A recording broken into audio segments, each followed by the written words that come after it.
Yeah. What's up? It's our boy Coach Malachi Williams in the building.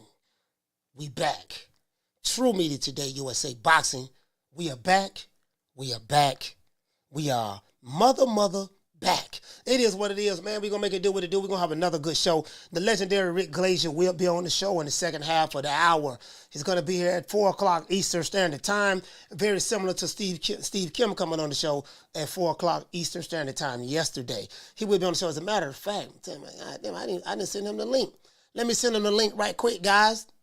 Send him the link. We're going to have a good one, but this is going to be a good one, you know. We have good shows over here. You know what I mean?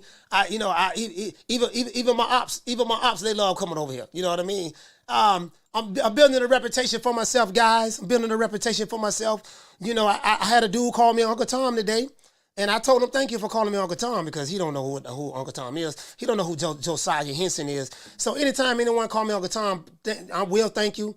Because calling me Uncle Tom is a compliment, to be honest with you. Because I know you niggas don't know your history and stuff like that, and you don't know who Josiah Henson is, and you don't know the integral role that he played in freeing himself and his wife and his kids from slavery, traveling the Underground Railroad, going to Canada, and then coming back and forth from Canada to the United States to help free other slaves and taking them back to the Underground Railroad as well. So, you know, so when they say that, they think they're hurting my feelings, I always say thank you. You know what I mean? And, you know, they don't get it. They don't get it. A lot of these guys, they don't read. You know, they come from fatherless families. They don't know who their daddy is, and they just ignorant, deaf, dumb, and blind. And they are victims of certain political parties, policies that keep them dumb, stupid, and ignorant. And that's just the reality, the fact of the matter. But anyways, I'm too smart for these guys. Hold on, guys. Let me do this. Let me send my main man. Slick Rick. They don't like Rick. So whoever they don't like, I like. Whoever they like, I don't like. It's very simple to me. Let me see something. Hold on, guys. And then I'm going to give everybody a shout out. Let me go ahead and send this email out right quick. Let's see. Let me send it to myself. Let's see. Do it like that there. You know, a nigga who don't read can't tell me a goddamn thing. If all you doing is watching conscious community videos for your education, and you ain't really going to the facts of the matter or doing primary source of information, you ain't gonna beat me in none of this shit. You know what I mean? I can tell you that right now. Especially young niggas. Young niggas don't read anyway. A lot of these old crusty niggas don't read neither. They don't know nothing. You know what I mean? It is what it is. As a matter of fact, let me go ahead and do this here, man. And let's give everybody that's here a round of applause.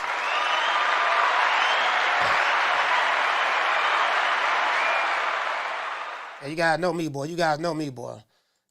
I come to the show with a shovel in my hand and a ditch already dug. True. But I love it, boy. I come with a shovel in my hand. I don't even play, boy. I do not play. When it comes to the base. Yes, I do not play, boy. You ain't got no shit, nigga. You gonna go. I told you, but I've been doing this shit for 25 years, boy. I ain't no lightweight at this shit. Not me. I am not no lightweight. I've been doing this shit with some of these niggas selling the nut sacks or sucking on their mama's titty. You know what I mean? All right, it is what it is. Hold on, let me do this here. I'll send this to, hold on, guys. Shit. Let's go right here. Oh, my bad. I'm fixing to send it to someone else. Where he at? Where you at, Slick Rick? Okay, here goes Slick Rick right here. All right, here. Here we go. Drew, I see your super chat. Give me a minute.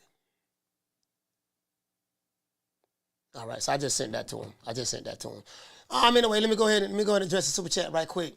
Let's see what's up, man. Throw it up. I can't see ya.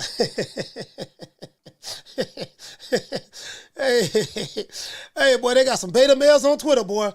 Shout out to Drew. Hey, okay. For dropping that quarter over. Bam, dub on your boy. Hey, Leroy. Super chat received. Playtime's over, boy. Junior hit the nail right on the head. He say they did not even read up on the book called Uncle Tom's Cabin. He say Sambo was the real enemy. Yeah, Sambo was the sellout. Uncle Tom was the hero. So when they call me Uncle Tom, they saying that I'm a hero. They don't realize that. They complimenting me and don't even realize it. But they don't read. These niggas don't read, and their YouTube daddies don't teach them nothing. So I got that from Martin Ass. Their YouTube daddies don't teach them nothing. So you're dealing with a bunch of young, ignorant niggas.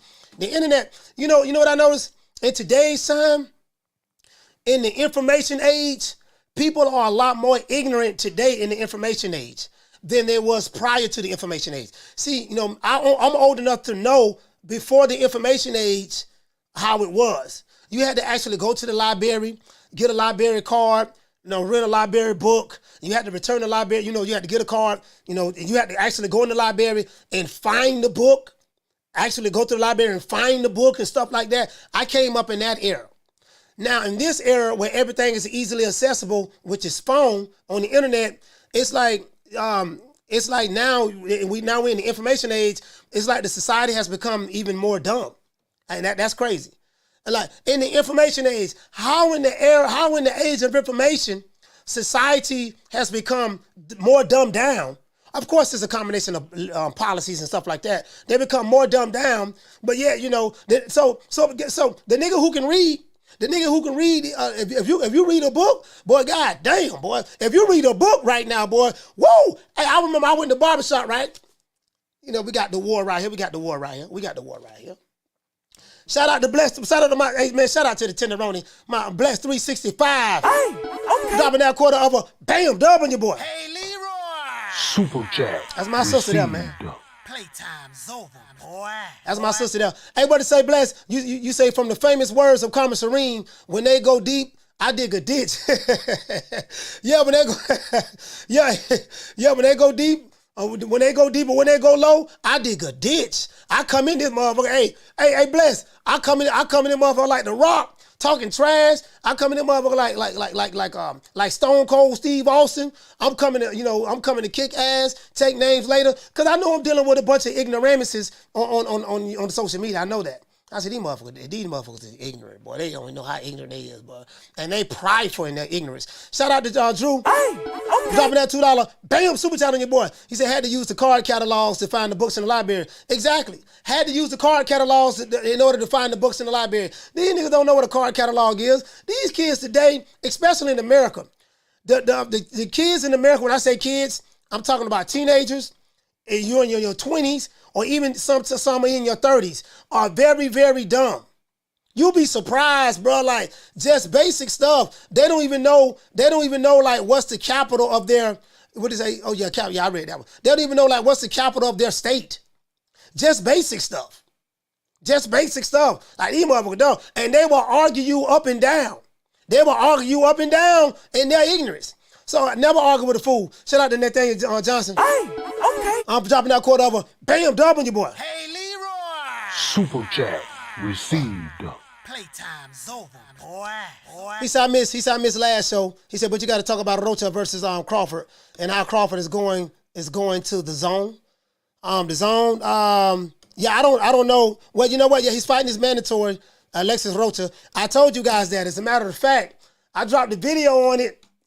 Not too long ago, telling you that, hey, listen, Errol Spence is fighting his mandatory, Keith Thurman, his 147-pound mandatory at 154-pound weight, in the 154-pound weight class. Told you that. I showed you receipts where that was mandated by the WBC. I showed you receipts where that was Tom Brown petitioned for that to happen back in November 19, 2022. And I told you that, hey, man, you saw... What's the guy named the president of the WBO? He was on, shout out to Nestor Gibbs of the Boxing Voice. He was on Nestor Gibbs' show, the Boxing Voice, and he told you that, hey, Terence Crawford will more than likely be fighting his mandatory. We're going to mandate that fight. He said that the president of the WBO literally said, I have the receipt, I can show it. He literally told you guys this what it is. He broke down what happened with the Virgil Ortiz situation. He said that Virgil Ortiz turned down the offer to fight Terence Crawford twice when they tried to mandate him. And he went the WBA route, and then we know what happened to Boots Ennis. Boots Ennis went the IBF route. They literally broke that down on the show. You know what I mean? So I don't know what to say, man. So I hope I answered your question. On that. That's why it tripped me out. Motherfuckers so shocked. Oh my gosh, I can't believe what you can't believe. They told you what it was going to be. Motherfucker, it's like this here. I tell you, hey, look, When I throw this glass cup of water on you, you're going to get wet. And I'm telling you this. And then when I throw the cup of water on you, oh my gosh, I can't believe it. He threw the cup of water on me. I'm wet. Nigga, I literally have been telling you that I was going to throw the cup of water on you. And I told you that the water's wet. Like literally, I'm telling you, these some low IQ motherfuckers, boy. I'm trying to tell you, boy. These some low IQ motherfuckers. I'm telling you, boy. Like you can't make this up. True. Anyway, let's get into the show. But before we get started, shout out to shout out to the Tenderonis. Shout out to Lisa Bells. I always acknowledge the women first if I can see you. Shout out to my sister Bless 365. I don't know of any more Tenderonis in the chat. I see Lisa and oh, here you go. We got another super chat. Sorry about that. I see Lisa. And I see, I want to see Lisa and Bless right now, man. It's Tenderoni Tuesday. Today, Tenderoni Tuesday, right?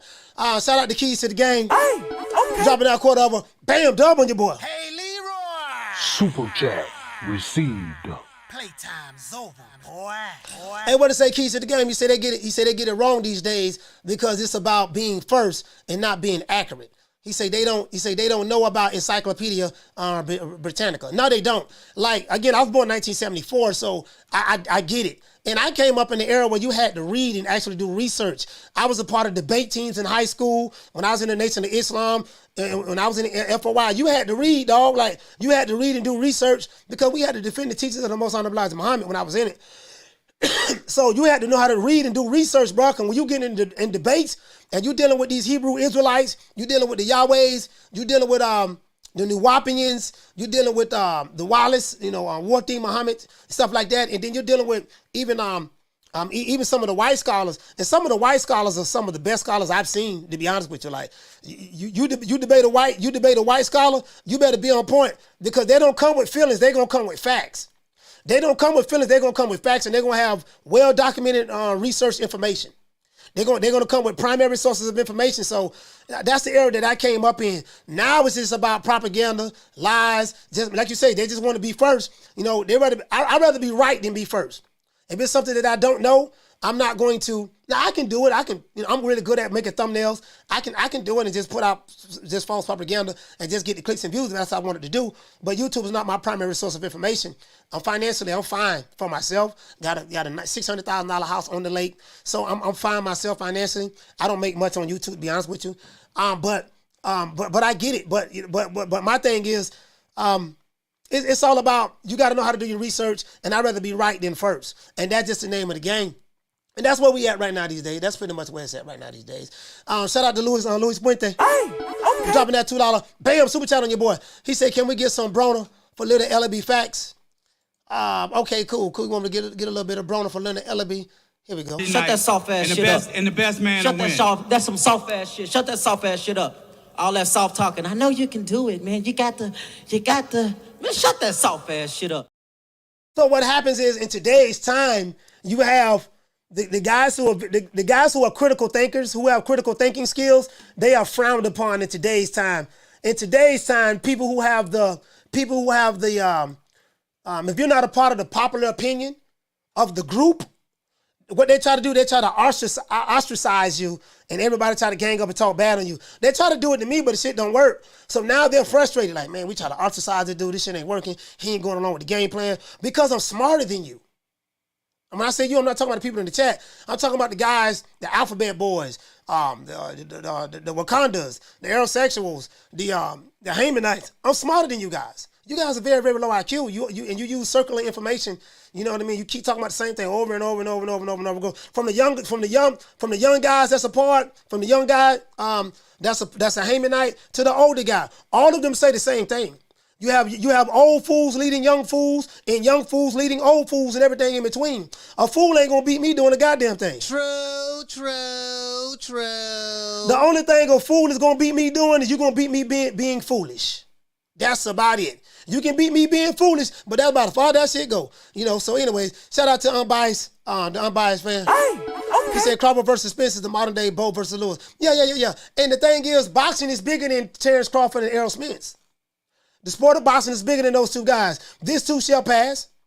The sport of boxing is bigger than Errol Spence and Terence Crawford. They're still fighting. It is what it is. I don't have time to get emotionally. I'm not an emotionally reactive individual. I used to be when I had a low IQ. But I don't have time to be arguing with some dumb niggas that's beneath me in the first place. Like these niggas, you niggas like gum on the bottom of my shoes. You get what I'm saying? I'm not going to sit and argue with you and tongue wrestle with you about some shit. I'm the type of guy, I'm like LL, remember that song LL Cool J made in 1990? I'm the type of guy that'll come into your house, walk into your bedroom, stick my hand up your girlfriend's blouse. You get what I'm saying? So but I'm just throwing an example out there. But I'm the type of guy that don't argue with fools. I say what the hell I'm going to say, and then I leave the room. You're the type of guy that likes to argue all day, like to scream facts when you wrong all the way. You're the type of guy that like to say you're gonna pull up and tell me to drop the Addy. Homie, I don't give a fuck. I'm the type of guy that'll walk into your house, slap your ignorant ass down, and walk the fuck back out. I'm the type of guy. True. Hey, shout out to Food Revolution. Hey, we been having fun. Hey, Food Revolution, we been having fun since. I'm the type of guy.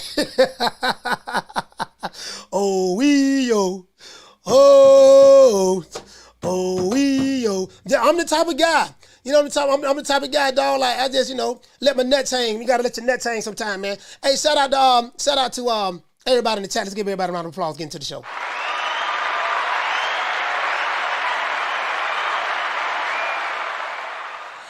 It's a Terence Crawford and Errol Spence fight not happening. Proves boxing is broken. We got Slick Rick Glaser will be on the show at the 4 o'clock mark, Eastern Standard Time, right? He coming on the show. Terence Crawford and Errol Spence have been talked about. I have my tea right here ready, guys. Sorry, I have my tea. I have my tea right here. Terence Crawford versus Errol Spence. So tired of talking about this. Terence Crawford versus Errol Spence have been talked about, spoken upon for years. Really, that fight has been spoken upon, it's been talked about for years, right? Pro Errol Spence fans feel that Terence Crawford is afraid of Errol Spence and that he's ducking him. He's running for the hills, right? Pro Terence Crawford fans feel the same way about Errol Spence. Big. Call Al. Terence Crawford, wrong side street. Tell your nigga to be quiet. Tell your nigga to be quiet. No, talk to me. Don't worry about him. Tell your nigga to be quiet.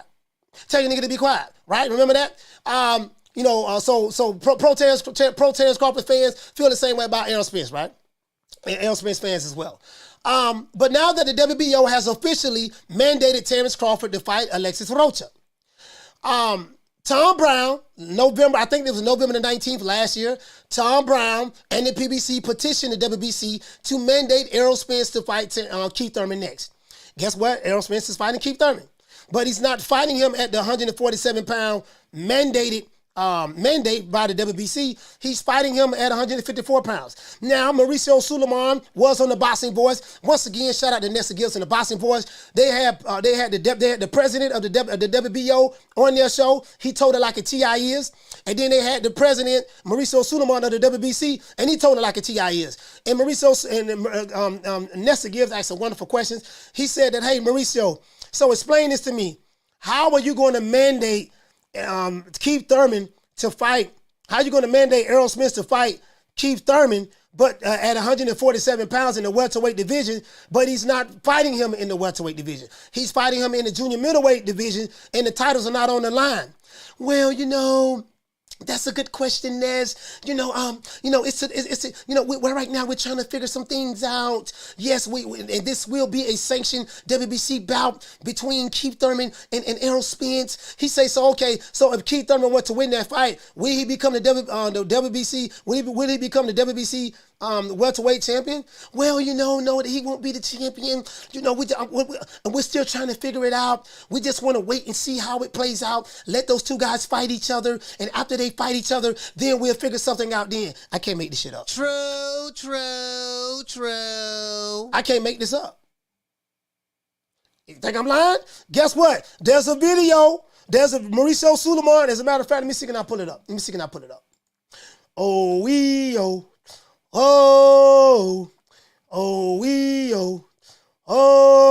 Mauricio Suleiman. One thing about, and you know what they don't like about me neither? I come with receipts. damn, this mother, I be trying to prove this nigga lying, but I can't. Got the receipts. God damn, he making us look bad. Normally I can just say anything and beat a nigga just by saying it. If I say it strong enough and make it seem like that I really, say it with conviction. If I say it with conviction, normally I can win a debate like that. But this smart nigga right here who read books and came up in the book reading era and has a high IQ and use critical thinking skills, I can't fool him with that. And that's why we don't like him. And that's the problem. Let's look at WBO. Let's see. Hey, hey guys, what is the WBO president's name, guys? What's the WBO's president's name, guys? Again? Paco what? What's his name? Paco? What's his name, guys? Paco what?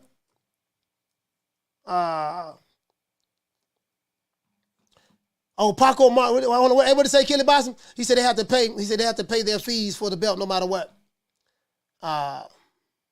Yeah, man, what it is. I need to get his name, so I want to pull it up. I say Francisco. Oh, that's his name, Francisco. Okay. All right. Let's put him up. Francisco. Let's pull this up right quick. Francisco Baracel. Okay, Baracel. Francisco Baracel. They're the Boston boys. All right, let's see, can we get this together? Hold on, guys. Let's see, can we pull him up? He on the Boston voice, too. Let's see, WBO president Francisco Baracel. Let's see. On the boxing voice. Let's see. Boxing voice. See, can I pull that up right quick? And I just dropped the receipts for y'all because I know these niggas want to argue. I ain't got time to be arguing. I'm living my best life. I ain't going back and forth with you niggas. I do not go back and forth with ignorant ass niggas. I don't. I can't do it. Shit, no sir, I can't do it. All right, this is a video right here, guys. I have two right here. I have the one right here with Mauricio Suleiman, as you can see. Mauricio Suleiman breaks down what's going to happen. What's going to happen with Keith Thurman and Errol Spence. He broke that down. This is the one with Paco. This one with Paco. It's Paco Valcarcel. You know what I mean? Paco Valcarcel, which is the WBO president. He broke down Crawford's options, his mandatory position options, and he said right here on this show what was going to happen. So let me go ahead and drop this in there with you guys. I can drop this link here so you guys can see that. You know what I mean? It is what it is. I'm going to drop that for you guys. Shout out to Swift 718. Hey, okay. He said Mauricio Suleiman is the WBC. Paco is the WBO. Yeah, I know that. That's what I said. Hold on. Let me drop the link right. Let me drop that right there so you guys can get it. Let's see. Hold on. Which one did I do? Okay, I did Paco first. Okay. All right. Y'all check that out. Y'all check it out, man. Nestor Gill's doing a good job over there. Him and his partner Danny, they doing a good job over there on the Boston Voice. Files overseas. Paco Boxing Voice interview. TBV. Interview. Hold on, guys. Let me go ahead and do it like that there. See, one thing about it, you can't, you can, a lot of these dudes live in an alternative universe. Interview. Do it like that there. I always want to come with the receipts. You can hear it for yourself. And as a matter of fact, I can timestamp it for you guys. Paco started talking about this at the 20-minute mark. At the 20-minute mark of the video, that's when Paco, Nestor Gibbs asked him that question about Virgil Ortiz and stuff like that. Let's drop it right there. Bam. Let's do it like that there. You see what I'm saying? That's the first one. And let me hit you with the second one. Now. This is the second one. Let's see. We have Mauricio Suleiman. This is Mauricio Suleiman on the Boxing Voice interview. And you'll find out what he said about Keith Thurman. That'll be at the 20. As a matter of fact, hold on, guys. Time step it again. That'll be at the 22-minute mark. When he talks about Keith Thurman and Errol Spence. Let's see. Mauricio.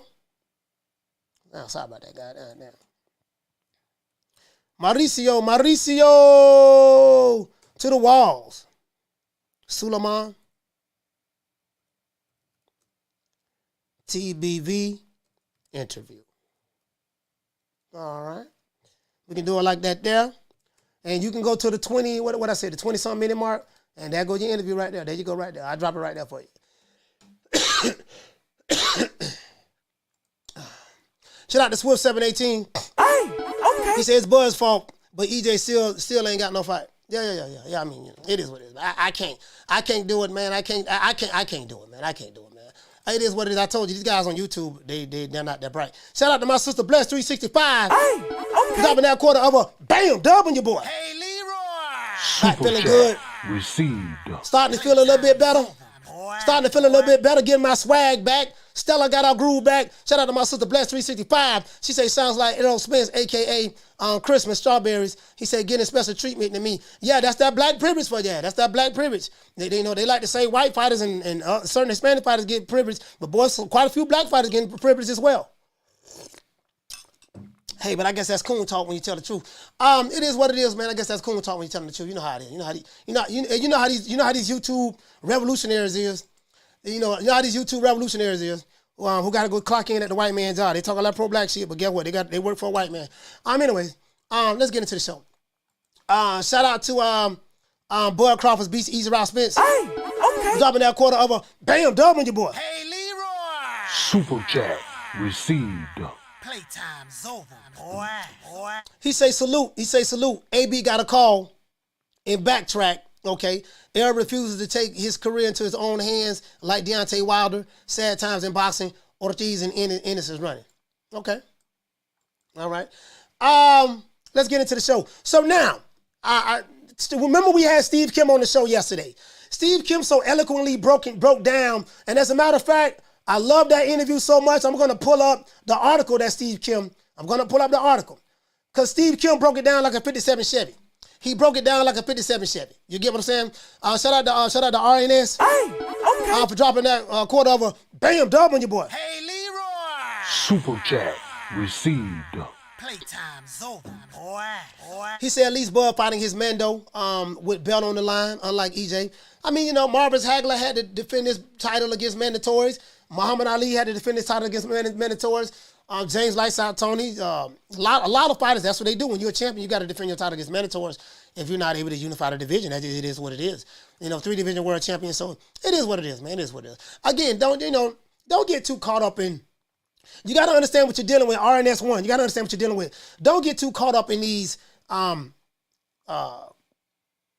emotionally reactive beta males. A lot of these guys, they are mentally troubled, and they're mentally troubled. You get what I'm saying? I do understand it very, very well. They come from fatherless homes. I get that.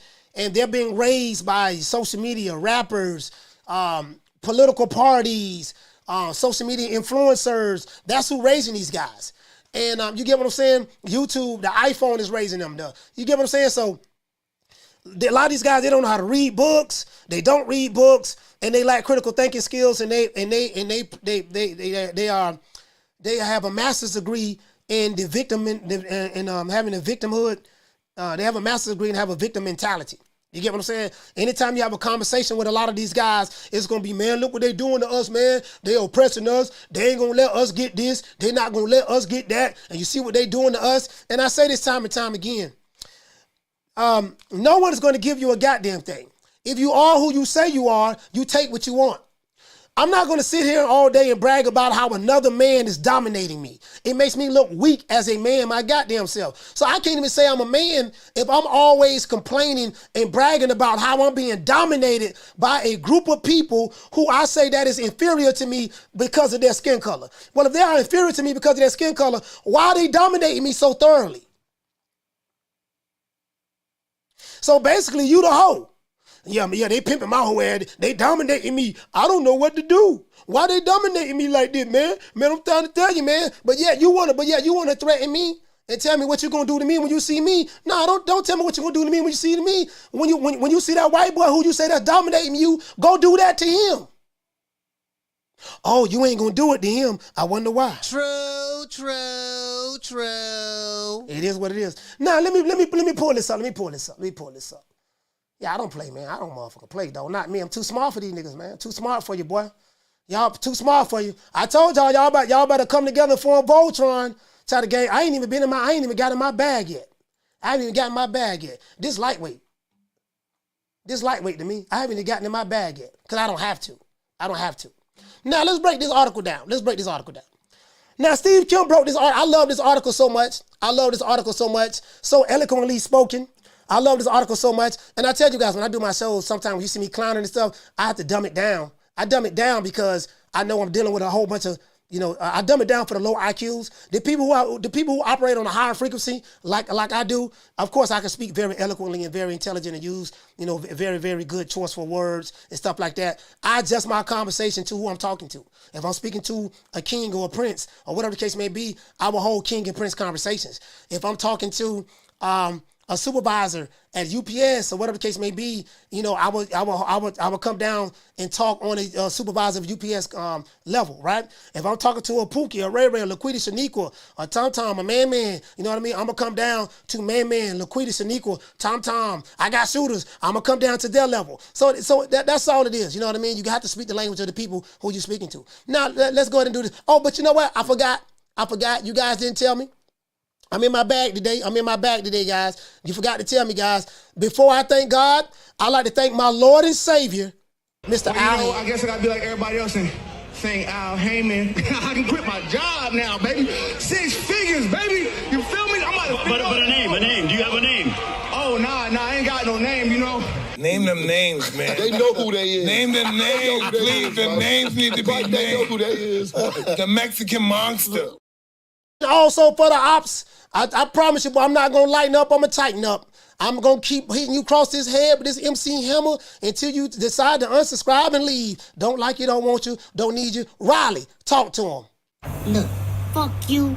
Fuck the plane you flew in on. Fuck them shoes. Fuck the socks with the bell on it. Fuck them cheap-ass cigars. Fuck your yuck mouth teeth. Fuck your hairpiece. Fuck your chocolate. Fuck Guy Ritchie. Fuck Prince William. Fuck the Queen. This is America. My president is black and my Lambo is blue, nigga. Now get the fuck out my hotel room. And if I see you in the street, I'm slapping the shit out of you. Drop the phone lines. We need 36 more likes. I'm gonna give anybody who want to call the show, threaten me, tell me not to show up to your city, let me know you got shooters. I will be dropping the phone lines. You'll get an opportunity to do that. We need 36 more likes. Let's go. So now I'm looking at the show right now, as you guys can see. Let's go back over here. Now, Crawford and Spence fight not happening. It's proof to what Steve Kim said, and I totally agree with this, that boxing is broken. Now, in the UK, I'm not gonna say boxing is broken all over the world because it's not.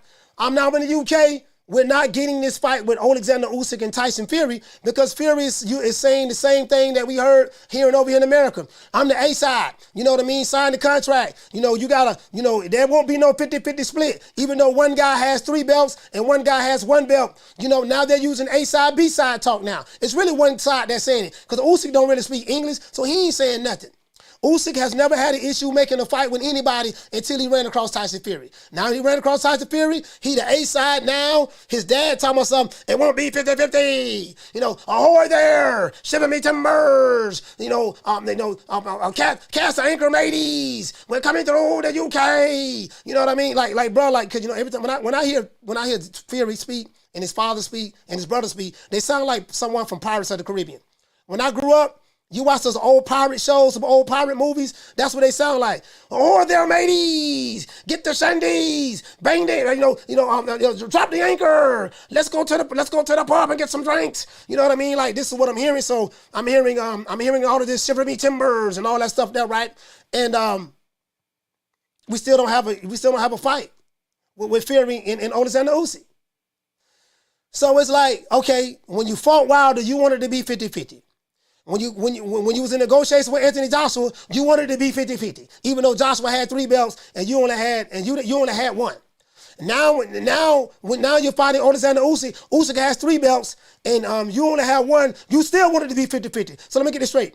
When you only had 3 belts, when you only had 1 belt, When you had no belts, you wanted 50-50. When you had one belt versus 3 belts, you wanted to be 50-50. And now that you have one belt to another guy's 3 belts, now you don't even want it to be 50-50. You want it to be 60-40. And I get your argument. Well, you know what, Tyson sells out the arena by himself. He sells out stadiums. He can show up in the stadium by himself. You know, and he can get 65, 70,000 by himself. I hear all that. But are you going to make this fight? He's going to have to tell Usyk to get in line, do what we tell him to do. Like they are literally saying, listen, check this out. I heard an interview with John Fury. He's literally saying the same thing that Jamel Charlo told Crawford he need to do. You know, be quiet, humble yourself, be the B-side, take less money, do whatever Spence tell you to do. Like, bro, that sound like some slaves. Hey, shout out to the tender on the NLE, Bless 365, Greenhouse Speed. That sound like some slave stuff. Be quiet, sit down, humble yourself, do what Spence tell you to do. Like, bro, like, you can tell the mentality of dudes that's not bosses, right? Because a man who's his own man, who stand up on his own character and conviction, you ain't gonna go for that. Be quiet. Sit down, shut up, do what he tell you to do, and we offer you a contract with some terms when you ain't getting paid no money, take it, and we decide to run a train on you, take it, and we decide not to pay you no money, you just trust and believe what we tell you, take what we give you, and you're going to get the rest of your money on the back end, take it. And if you don't go for that, then you ducking the fight. I can't make this up. True. I'm gonna listen to you niggas. All right, so that's what's going on in the UK. That's what's going on in the UK. Shout out to Marty King Boxing. Shout out to Marquis. Shout out to Marquis. What's going on, fam? Marquis, what's going on, brother, man? I saw you in the show yesterday, man. I forgot to holler at you, man. Shout out to T Culture. Shout out to my sister, man, Lisa Bales. Shout out to everybody in the chat, man. It is what it is, right? Like, bro, like, check this out. Who goes on the job? Who goes on the job? Just imagine you getting on the job, right? You got a boss, a supervisor. Hey, man, look here. Check this out. Hey, yeah, supervisor, man, I worked all week, man. Hey, when I'm going to get paid? Well, what you mean when you going to get paid? You get paid when I tell you you're going to get paid. What you need to do is sit down, be quiet, humble yourself, and if I decide to pay you, I'll pay you. That's the problem. You got your hand out. No, I ain't got my hand out, man. I'm asking you for money that I worked for.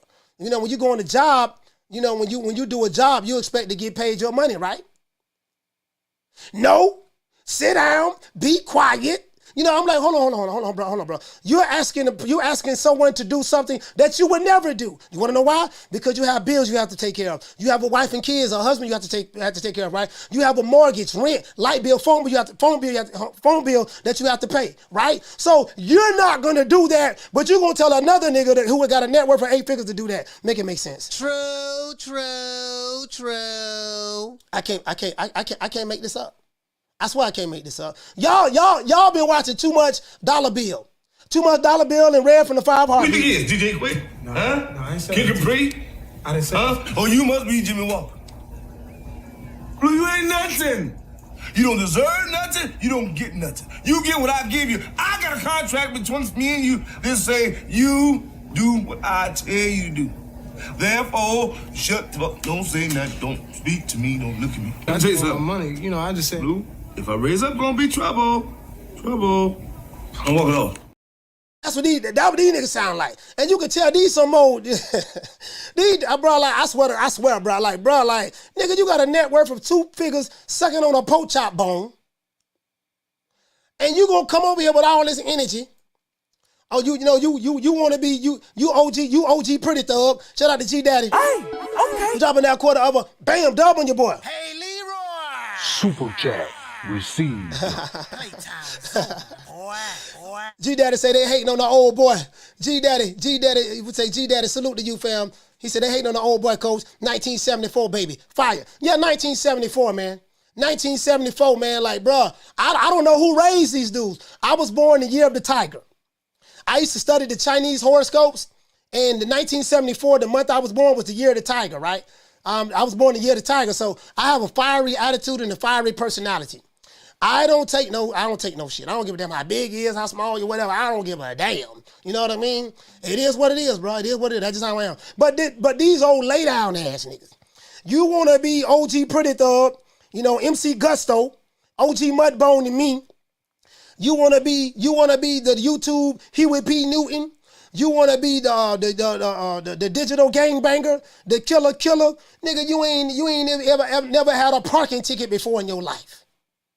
And when you did went to jail, when the police came, you surrendered peacefully. And I say that respectfully. True. Shout out to Two-Tone, the superstar. I say that respectfully. But you got all this energy online. I went to a nigga YouTube channel the other day, and boy, it was so much testosterone, it was so much beta male energy there. There was some young dudes too, just a panel full of young dudes. Yeah, you's a bitch. Yeah, nigga, drop the addy. Yeah, what's up? You ought to know what time it is. Ain't neither one of them have a father in their house. Hey, where your daddy at? Do you know who your daddy is? I don't need to know who my daddy is. You know, I don't want to hear nothing about no parent, what do you say? Children, the parenthood stuff, that's stuff weak. So you don't want to hear nothing. So basically, Bill Haney got something going on called Father the Parenthood, the Child, or something like that going on. I heard some niggas who don't know who their daddy is tell Bill was said on their live that we don't care nothing about that parenthood, parent to child program. We don't care nothing about that. That's soft. That's weak. That's the problem. You don't have nobody raising you, teaching you right. So you being raised by a bunch of beta males. YouTube is raising you. That's the problem. You don't care nothing about the father, the parenthood stuff, because you don't have any parents. You don't know what it's like to have a mama and daddy in the house. You don't know what it's like. That's the problem. I'm going to listen to you niggas. You don't have any examples that's going to teach you and show you what it's like to be a man. That's the problem. True. I handcuff you niggas, man. I ain't nothing to be fucked up with. Shout out to Slick Rick in the building. As a matter of fact, let me pull this up. Let's give Rick Glaser, who's finally here, a round of applause. Slick Rick, they don't like you, Slick Rick, but guess what? If they don't like you, I love you. Let's bring him on, give him a round of applause. Yeah. Y'all don't like Rick, guess what? He's back.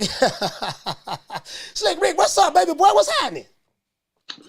Just did a lot of miscellaneous stuff today. Went to lunch with a couple of my friends, and here I am. Sorry I'm a little late, about a half hour, but here I am. What can I say?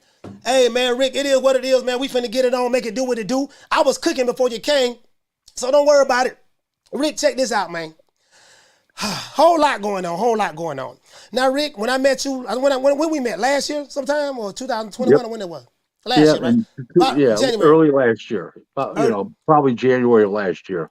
And when I met you, Rick, you told me you've been a man in your word. You've been solid as a rock. You say, look here, man, I'm going to do everything in my power to help you on your show. You've been doing that. You say, listen, who you want on your show? I say, man, I'd love to get Freeway Ricky Ross on the show. You say, I'll make that happen for you. You made that happen for you. Right now, me and Freeway Ricky Ross have a good business relationship right now. That's my main man. I will be flying out to L.A. on the 3rd week of March. I'm going to meet Steve Kim, meet Freeway Ricky Ross, some of the other brothers, but you was the one that made that happen. So I really appreciate that. They just had a fight this past weekend, Jake Paul and all that stuff there, Tommy Fury. I don't even want to talk about that. But there was an interview that was given. I don't know if you saw this interview. They had Devin Haney, they had a sheik that was sitting there talking. He came up with this program called, I forgot what it's called. Hold on, I'm going to tell you right now. The sheik came up with a program called, he's trying to get the best fighters to fight the best fighters, basically, is what he's saying. And I forgot what the program is called, guy. Maybe somebody can drop it in the chat for me. But what he was saying was he wants to get the best fighters to fight the best fighters. And Mike Tyson said that he doesn't understand why the promoters have to get the money first, and then they got to disperse the money out to the fighters when the promoter is supposed to work for the fighter. All these other guys are supposed to work for the fighter. That's what needs to change. That's what he said. He said that's what needs to change. There's the difference between when Mike Tyson fought Right. in his prime and now is something that's very big, where promoters used to make as much money on these shows as the fighters did. Today, they're getting basically 10% of what the fighters actually get, not from the fighter, but that's what their profit margin works out to, approximately 8 to 10% of what the two main event fighters get. Right. So you have to go get the money first, so you don't lose. So you don't lose money. Well, Right. years ago they didn't have that problem because they gave the fighters so little. The market was so big. It was just a matter of how much you were going to make. Yeah, Where today it's different. Today. I see what you said. That made perfect sense. Shout out to Marquis. Hey, okay. Dropping that quarter of a dub. He said, was the mandatory requested early? Why was Ortiz bumped prior to his fight with Stanionis? He wasn't bumped. What happened was he signed to fight for a WBA title. Once you sign to fight for one of the other organizations' titles, the other organizations take you out of the rankings. So if you're fighting for the WBA, the WBO, the IBF, and the WBC take you out.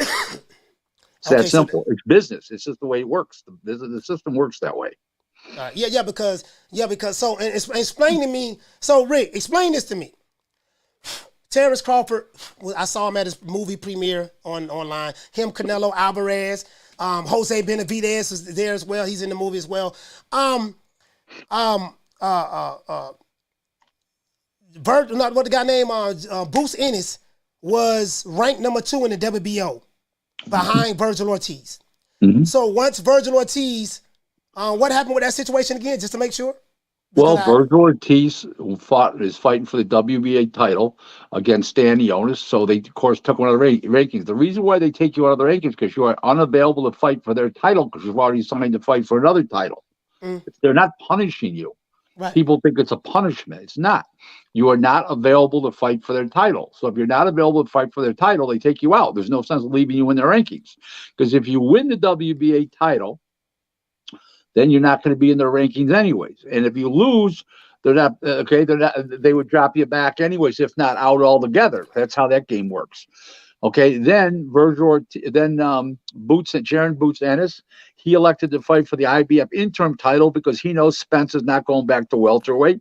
So as soon as he won that title, so as soon as Spence goes up to 154, he'll end up with what is handed to him, the full belt. That was his game plan, to stay away from Crawford. So you can't blame Crawford for these things. Everybody's always blaming Terence Crawford. You're blaming him for greatness? That's what it amounts to.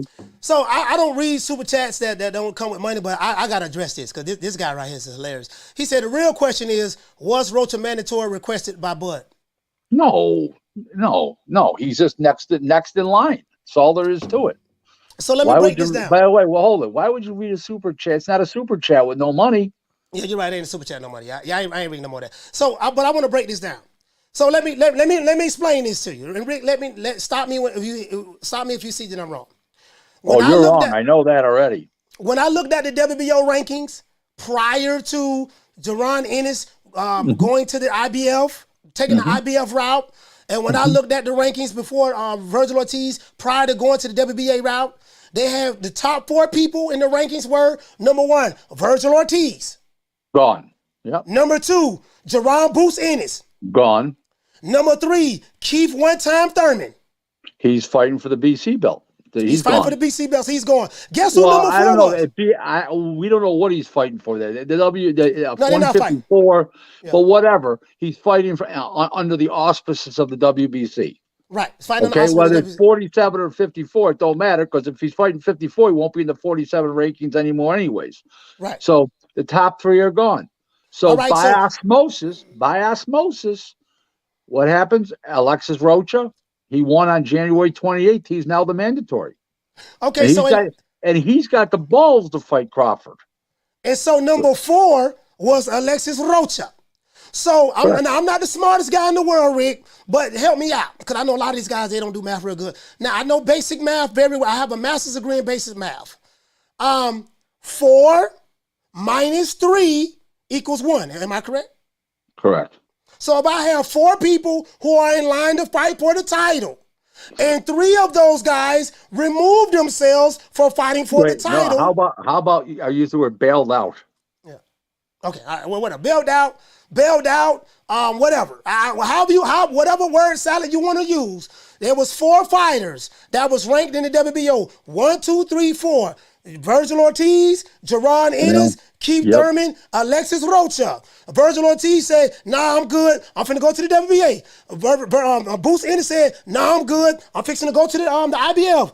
And Keith Thurman is fighting Errol Spence. You will be seeing that. I'm pretty sure you will. That left the next guy in line, which was Alexis Rocha. And guess what? He is the mandatory now. Not because anybody requested him. He's the mandatory because the other 3 guys decided not to go that route and fight Crawford. That's the facts of the matter. As a matter of fact, I have an interview from Paco from the WBO. He explained that so eloquently. Boxing voice. But anyway, so let's get back to the show. So now, Crawford is fighting Alexis Rocha. We know that Tom Brown petitioned the WBC November the 19th last year. I have the article where they petitioned for Keith Thurman to be the mandatory to fight Errol Spence. Errol Spence, but they're not. That's for the welterweight, but they're not fighting at welterweight. Steve Kim, I had Steve Kim on the show yesterday. Steve Kim wrote a beautiful article called "Boxing is Broken." That's what I wanted to bring you on for. And he talked about the network divide. I want you to listen to this. He said boxing is broken. Basically, he said there's always been behind the scenes reasons why Terence Crawford and Errol Spence aren't facing each other. How do we fix it? He talks about the network divide. He said, let's get this out of the way. There is no one way to fix boxing. The stark reality is that it's far beyond the point of being fixed in any meaningful way. He said the business is simply too fractured for it to ever really become what it once was. He said, truth be told, even during his heyday, boxing was flawed, right? He said, but that was part of its charm, which both amused and infuriated those who followed the sport. But what he broke down was, he talked about the networks, how the networks, when you have certain fighters, just to sum it up, when you have certain fighters fighting on certain networks, let's say you have Joe Calzaghe fighting on Showtime, Roy Jones fighting on HBO. The reason why that fight couldn't happen when it was supposed to happen and people spoke about it was because of the networks. You know, one network is investing a whole lot of money on Roy Jones. Another network is investing a whole lot of money on Joe Calzaghe. And, you know, no one is going to give as it relates to, we're not going to let our fighter go to Showtime and fight and to get a, to try to unify and vice versa. What say you about that? Well, it's been a problem for a long time. I mean, it goes back to many, many years. And basically speaking, it is that it's gone on for about, I would say about 20 years now, maybe 22 years. And it's just the way it's part of the problem. But I also believe going to the Terence Crawford Spence situation, there was no network problem. Crawford was a complete free agent. And Heyman still would make a deal. So that doesn't fly in that particular situation, in that case. But as a general rule, yes, that's a big problem. There's no question about it. Yeah, no question. So the thing is this. So the networks is the big reason, and there's something else that me and Steve Kim spoke of as well. And I told him, I said, Steve, you know what I realized? There's a difference between boxing fans and social media boxing fans, right? The social media boxing fans, they are the managers, they are the promoters, they're the ones who threaten you online. They say some of the most ignorant stuff I ever heard of in my life. They are the most extremist, radical fanboys of certain fighters. But not only that, they are extreme fanboys to a default, like cult-like followings of networks. And I explained to him, now, I understand your issues with Al Heyman. I don't know him. So, but I'm going to say this. I explained to him, normally when you have people who are personality worshipers, personality worshipers, they follow people who have great personalities. They're very charismatic. They're very eloquent. They speak very eloquently when they speak. They give, like Don King was a beautiful personality. And the way he was able to speak and hold a conversation and attract the crowd and stuff like that. Just if you look at any of the motivational speakers, they're able to draw a crowd and stuff like that, right? So I can even religious leaders and politicians and stuff like that. I can understand people getting behind those type of characters. I've never seen people follow someone that's invisible. You don't know what he looks like. You don't know how tall he is. You don't know what he sounds like. You literally don't see him. But we have this diehard drive to ride on, try to fight online, threaten people for anybody who criticizes and say anything against my Lord and Savior, who I cannot see. Al Heyman, I can't make this shit up. What say you about that? Have you ever seen anything like this in your 65 years of living? No, but here's a guy that runs his how he operates like Carlos Gambino. The boss who died back in the 70s, who was the boss of the Gambino crime family. Yeah. Didn't talk to anybody, didn't talk on the phone, was invisible. The only time you saw a picture of him if he got arrested. Heyman runs himself the same way. And the question is why? Well, I happen to know some of the reasons why. Yeah. So I'll leave it at that. But it's amazing that they, as I say, they jump on this guy's Johnson so hard he's screaming for Vaseline. And just the way it is. Why? I don't know. I've never seen it like this before. I mean, listen, when Magic Johnson was a great player, when Michael Jordan was a great player, everybody had their, they were on a player. Was it Larry Bird? I get it. But Al Heyman doesn't even participate in the fight, physical part of the fight. You can't see him. He doesn't interview. He doesn't sign autographs. He doesn't come to the fights. Hasn't been to a fight since I think Mayweather fought Pacquiao. And I don't know when he's been to a fight since. That was what, 7 years ago. This is the 8th year. Sometime this year it'll be 8 years. So it's just like, people say, oh, they know Al. Half the people think Al Heyman's Sam Watson. Sam Watson, yeah. It's and boy, oh boy, oh, I know him. He's in the ring all the time. No, that's Sam Watson. That's Sam Watson. That's not. So it's comical, but it intrigues me why they're like they are.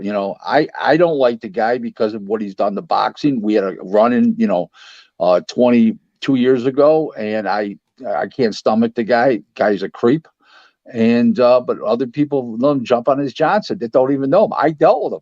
I have a reason to dislike him, and what he's done to boxing since. It's horrible. Yeah. Fighters don't fight. They fight once a year, once every 18 months, once every 24 months. They defend their titles. He's fucked up boxing. Right. So you know him personally. And right. so you know what he looks like. He spoke to him. Put it this way. He could make a maggot vomit. So I understand if someone who knows him personally can have that kind of affection for him, or see him and hear him talk, or don't like him. I get all of that, right? My question is this: Spence and Keith Thurman. That fight hasn't been it has been mandated by the WBC. But how do you know why we haven't heard any updates on that fight? There's no money. No money. What do you mean no money? No money. PBC's got no money left, and Showtime has no budget left. They got their budget cut down to snails. Snails. So explain to me why they have a budget for Tank Davis versus Ryan Garcia. Because they know it's going to draw big pay-per-view draws, guys, and De La Hoya's paying for his fighter. The other guy's paying for his fighter. Yeah. Okay, but here's a guy that promotes both fighters. Where's the money coming from? They're not going to do good pay-per-view numbers. And the fighters want too much. Caleb Plant and we have Caleb Plant. Now this is not a big fight. To be honest, it's not a big fight, but it's a good fight. Yeah. They're fighting reasonable dollars.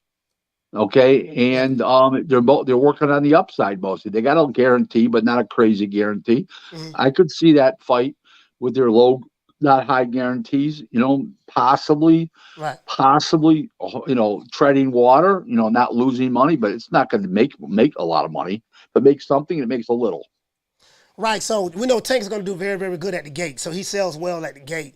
Ryan Garcia has gone over 10,000 people several times himself. Right. So between the combination of the combination, and you got to remember something. What's big about Ryan Garcia? His buyers are social media, Instagram type of people, and they're following him on Instagram. He's gotten over 9 million followers. So what the point is that those people don't know how to steal the pay-per-view. That's the key. They're what they call one-offers. They'll want to see Ryan Garcia fight. They're not worried about stealing it. They'll pay the money, and everybody's happy. Yeah, but we don't know that though. We don't know that yet. It's demographics. We know that. It's demographics. Okay, so I'm glad you brought up demographics. So does demographics play a big part when people decide to put on a pay-per-view? Now I do get what you're saying. 100%. So when Tim Smith of the PBC Vice President of Operations said that he's vice president of communications. All right, Vice President of Communications, Tim Smith. Okay. He said when he was being interviewed on the PBC podcast and he was asked why this fight between Crawford and Spence hasn't happened yet. As a matter of fact, I'm going to load it up on my soundboard. And he said economics. And he said that, Crawford, the truth of the matter is Crawford is a phenomenal talent. I can't take anything away from him, but he hasn't been built into a pay-per-view star. So my question I wanted to ask Tim Smith was, who have those guys built into a pay-per-view star over there in the PBC? Nobody. Tank's not a pay-per-view star. The numbers say so.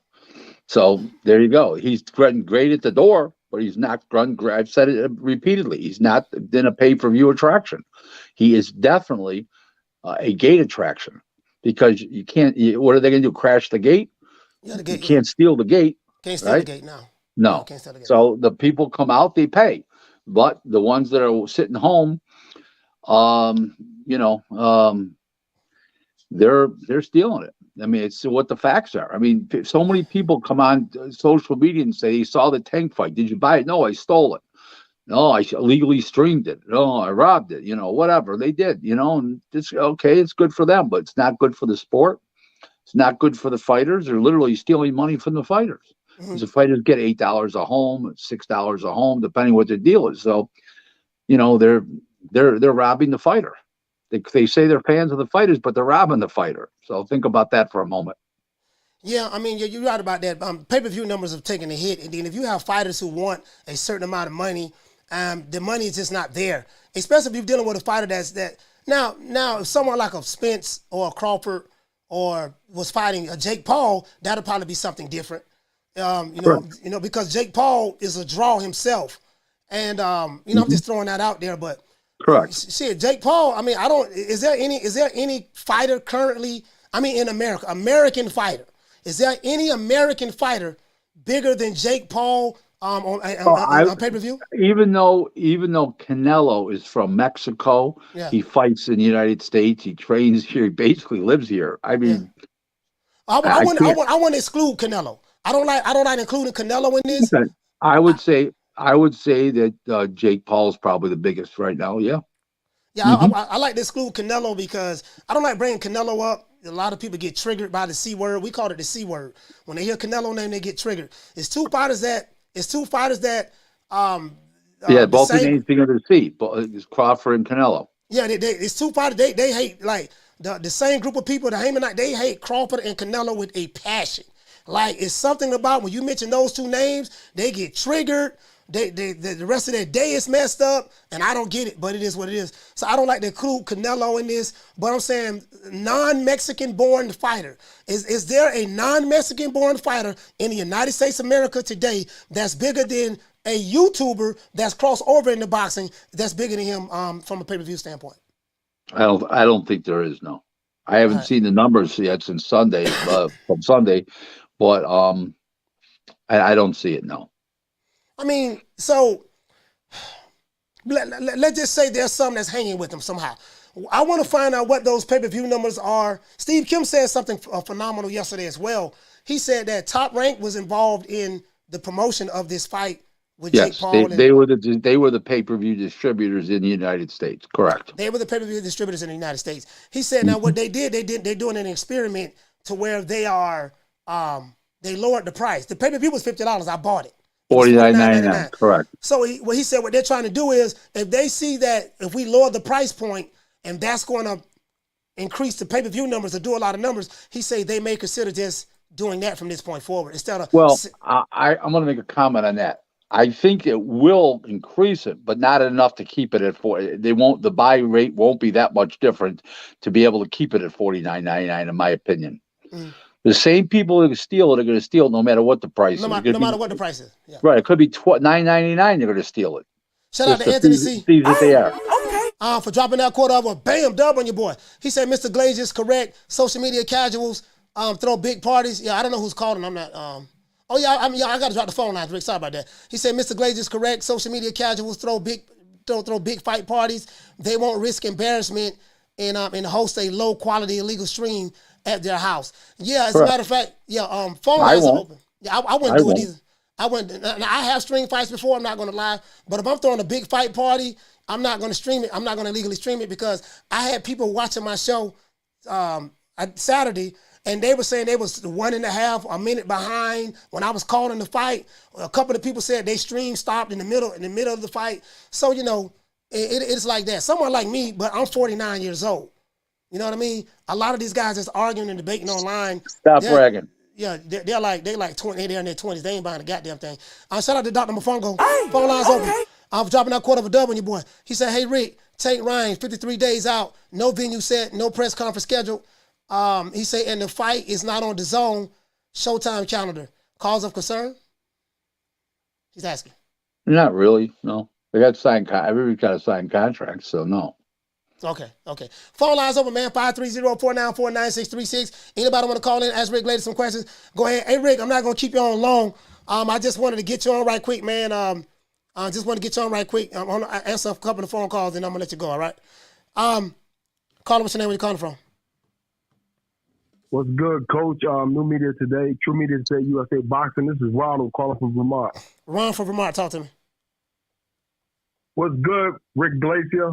I've been liking your talking points for the last probably couple months, man. I think you're a really important person to like what we can possibly get as far as boxing goes.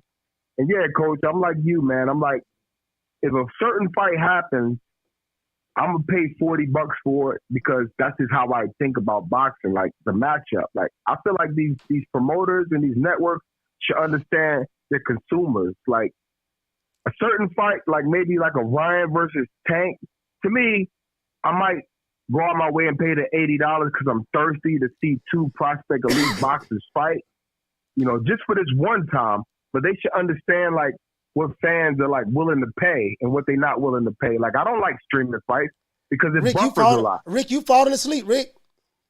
I'm not. I'm just listening. All right, go ahead. Yeah, shout out to Rick Glaser, man. Like, I like what you talk about. I got my own theories about situations, but you speak it because you actually been seeing this for a long time, like Bob Arum. So I gotta respect it, what you say, because you are an insider. You see what I'm saying? Like, and I appreciate you, Coach Malachi. I just came through to pop on and and talk boxing with you guys, man. Great fighter weekends. I'm still soup from last week, from Showtime and ESPN Plus, even though we had to pay for it and it was a YouTuber versus a boxer. But, I feel like it was worth it because we got to see a third-time division champion, Badu Jack, and then we got to see a couple of elite boxers on Showtime. The boxing did us good this week, but I'm so souped about the Saudi investment into boxing because I feel like we needed that because all we do is argue online every day about what we're not getting. All right, we got the calls calling there, Ron. So thank you for calling in, Ron. Big Ron from Vermont. Salute, fam. Open up the phone lines. Hold on, we got one more call. Got another call. Caller, what's your name? Where you calling from? Hello. Yeah, that's still from Maryland. What's your name? That's still. All right, I can barely hear your phone breaking up. You say skills, fat skills. I just say skills from Maryland. Talk to me. Yeah, I just had a question for Rick. Why are you saying like Take fans don't buy pay-per-views? Are you saying black people don't buy pay-per-views? And how can you say Ryan fans buy pay-per-views when he never been on pay-per-view before? I didn't say that. You're reading into something that I didn't say. Okay? I said Tank fans have not bought the pay-per-view. They're stealing it. I never said anything about race, religion, creed, color, or anything as such, number one.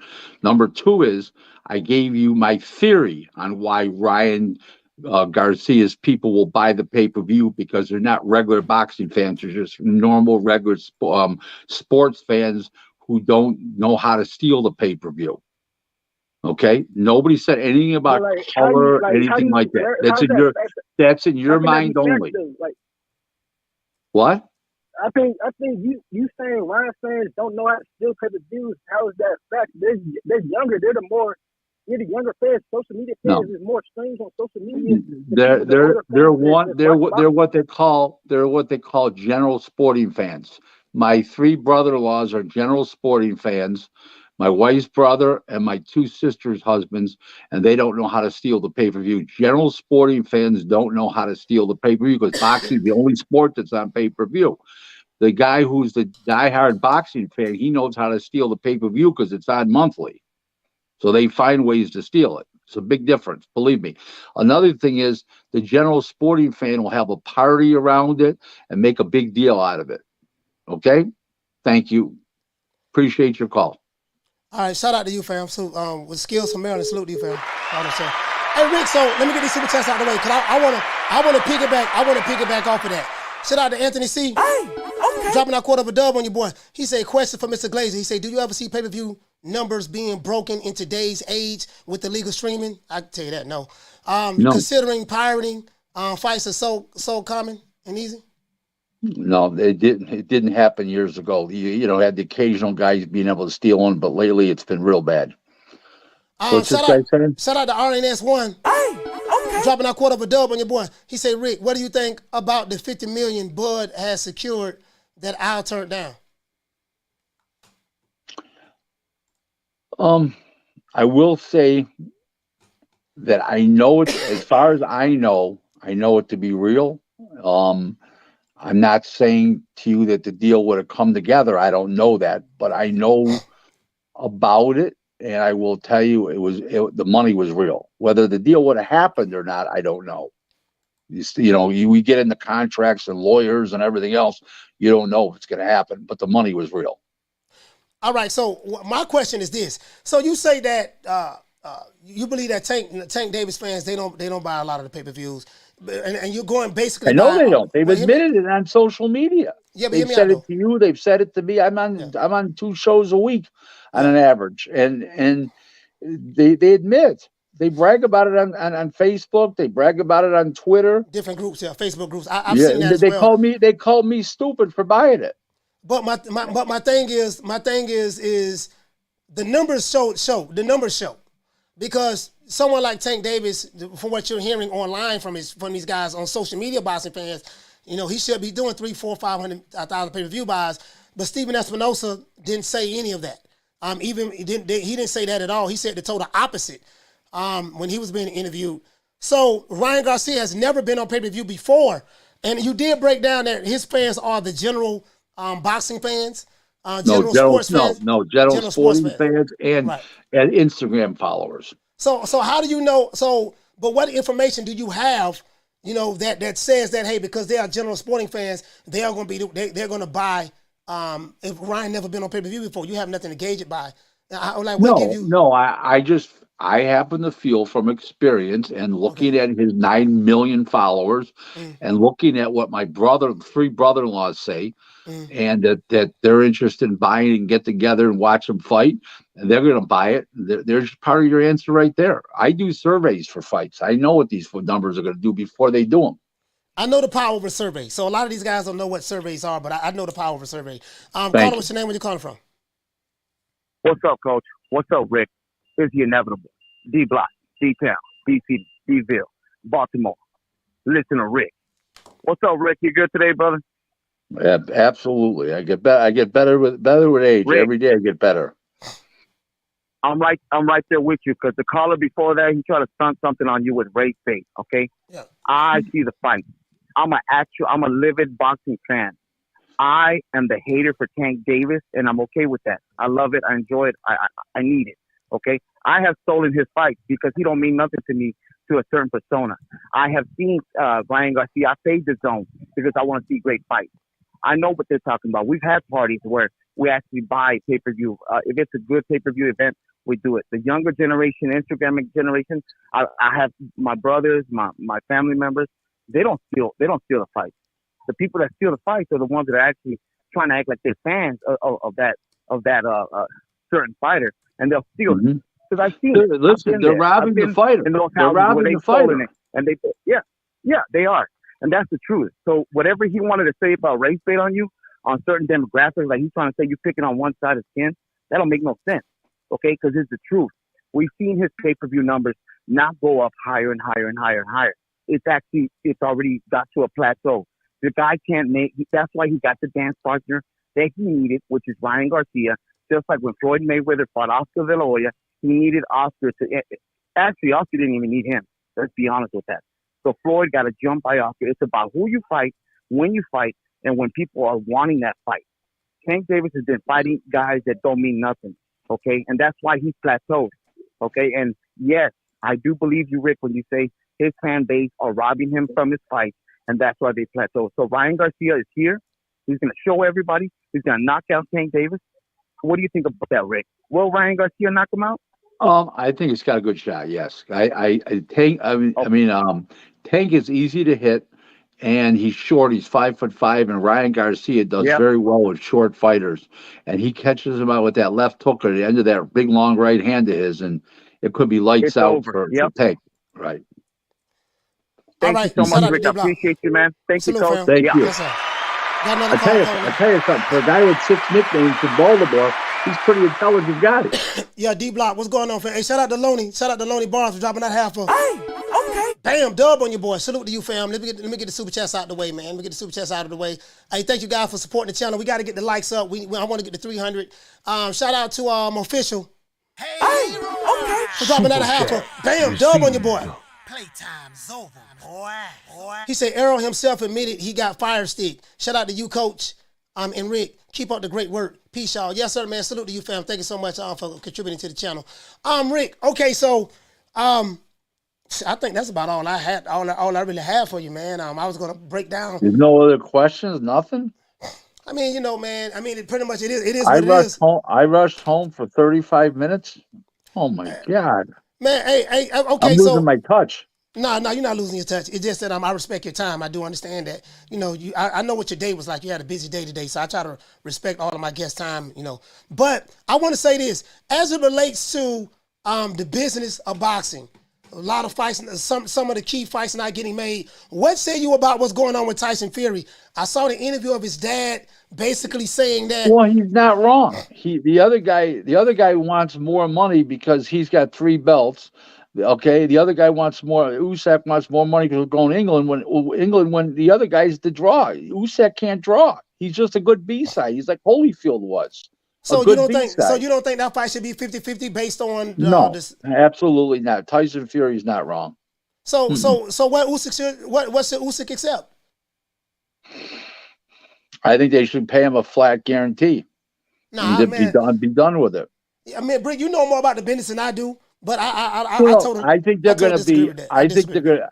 To me, I think it should be 60-40. Yeah, 60-40. Tyson Fury's favorite. Yeah, that should be it. If you're not going to pay him a guarantee. Caller, what's your name? Where you calling from? Yeah, what's up, Coach? This Cool Boy from Florida, Derek. Cool Boy from Florida. Talk to me. Yeah, I was also asking. I mean, when's the press conference? We going on to March, and ain't no press conference with Tank Line. Like it's getting close now. Like what's going on? Like I'm trying to see. What's going on? It's nothing, no press conference. We going to March. I think they're going to do a. I think they're going to do a press conference next week. And take it in the March. Right? Getting a little late this week. Ryan Garcia sent out a tweet saying that the press conference will be this week. Is coming. It's on the way or something of that sort. Really? Yeah, he sent out a tweet. That's not good. You should be this. Go ahead. Press conference should always be on a Tuesday. Okay, that's my thought. That was my thoughts on. I just want to know what was that about. That's my thoughts on. Thank you. Yeah, press conference should always be on a Tuesday. Salute, fam. I like that. Get to your points. I like that. When you come and call, get to your points. Don't be filibustering. Just get to your points, man. Say what you need to say, and bam. You know what I mean? If I see you talking for 35, 40 minutes, talking about your baby mama, your cousin, your auntie, and and all that. Yeah, we got to respect other people call, because we got to let other people call into the show. I want to keep it flowing.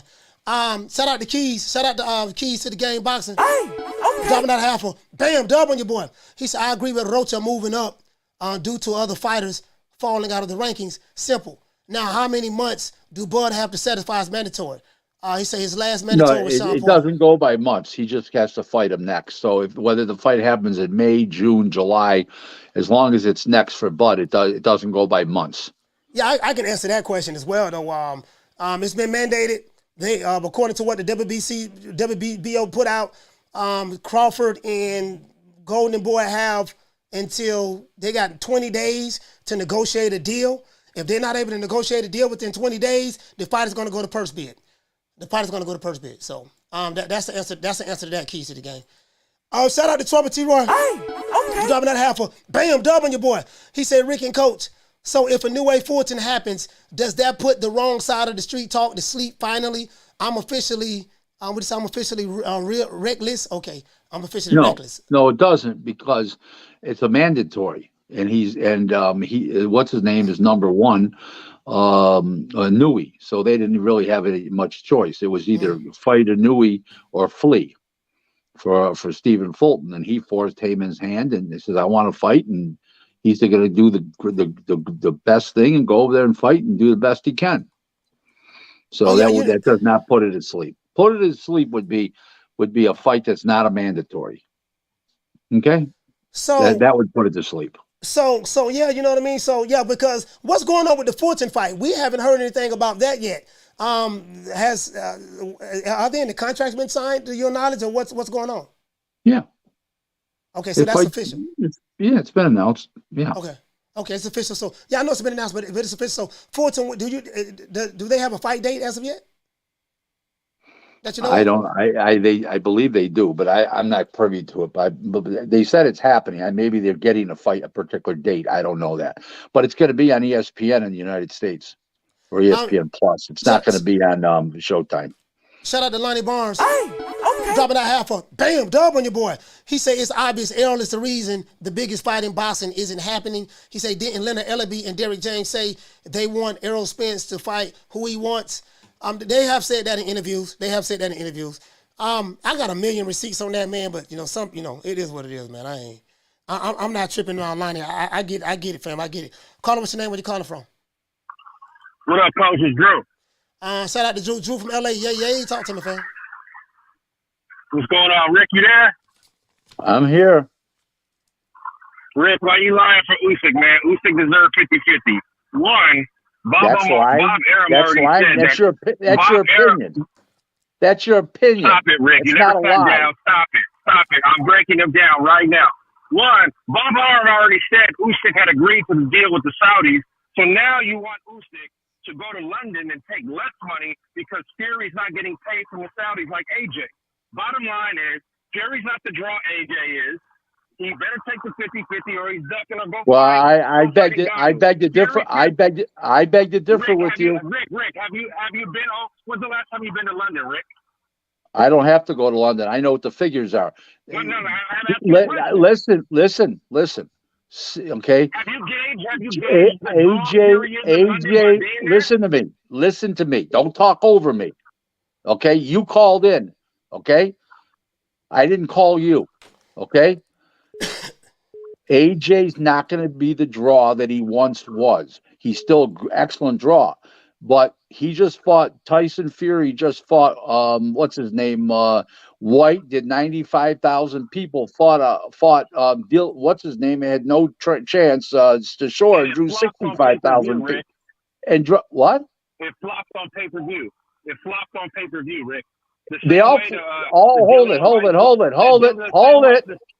Hold it. All the Brits flop on pay-per-view in America. Okay. No, they don't. They do unless they're fighting in America. Rick. It flopped. The Dillian White flopped so bad on pay-per-view. They didn't put the Gisora on pay-per-view over here. What are you talking about? The Fury fight flopped in the Rick. The Tyson Fury White didn't fight. The White fight didn't flop on pay-per-view. What are you talking about? It was a flop over here in America. Yeah, it was. You listened to anything I said? I said none of the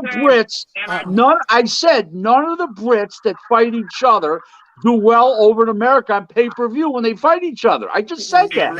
You're not listening. Then I just said. No, you're not listening, you dumb fuck. You're Just not get rid of him. listening, Rick. Get You rid of him. fucking fake tough guy. Fake tough guy. Yeah, All I'm right, not Drew. a fake tough guy. Fuck All right, you. Drew, salute, fam. Salute to Drew, man. Fucking idiot.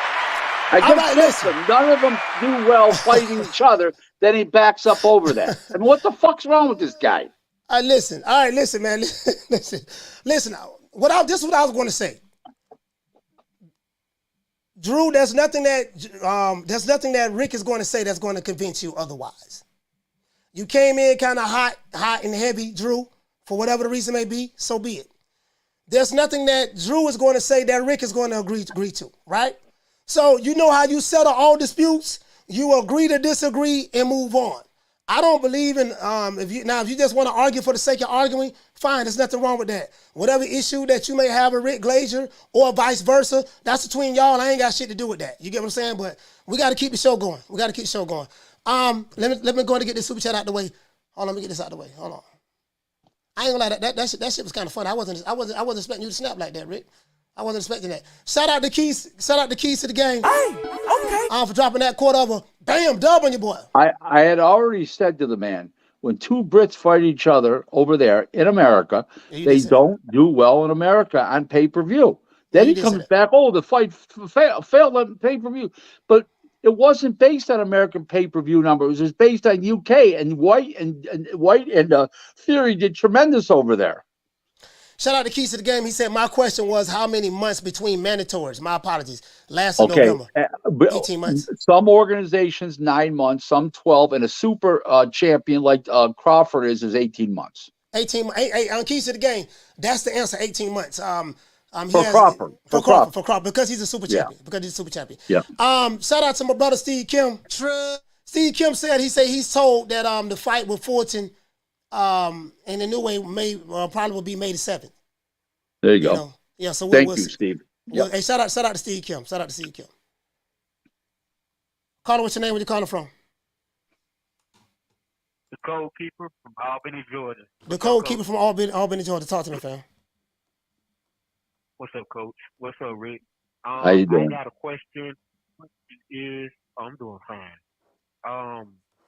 If Tyson Fury clinches and becomes the victory from Usyk, where would he rank to you amongst the heavyweights if it becomes undisputed? If what? If he leaves the game, if Tyson Fury leaves the game as undisputed?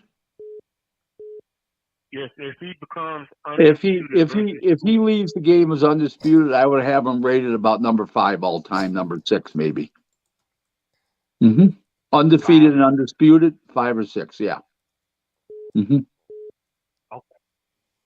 All right, shout out to the Code Keeper Albany. Yes, sir. Salute, fam.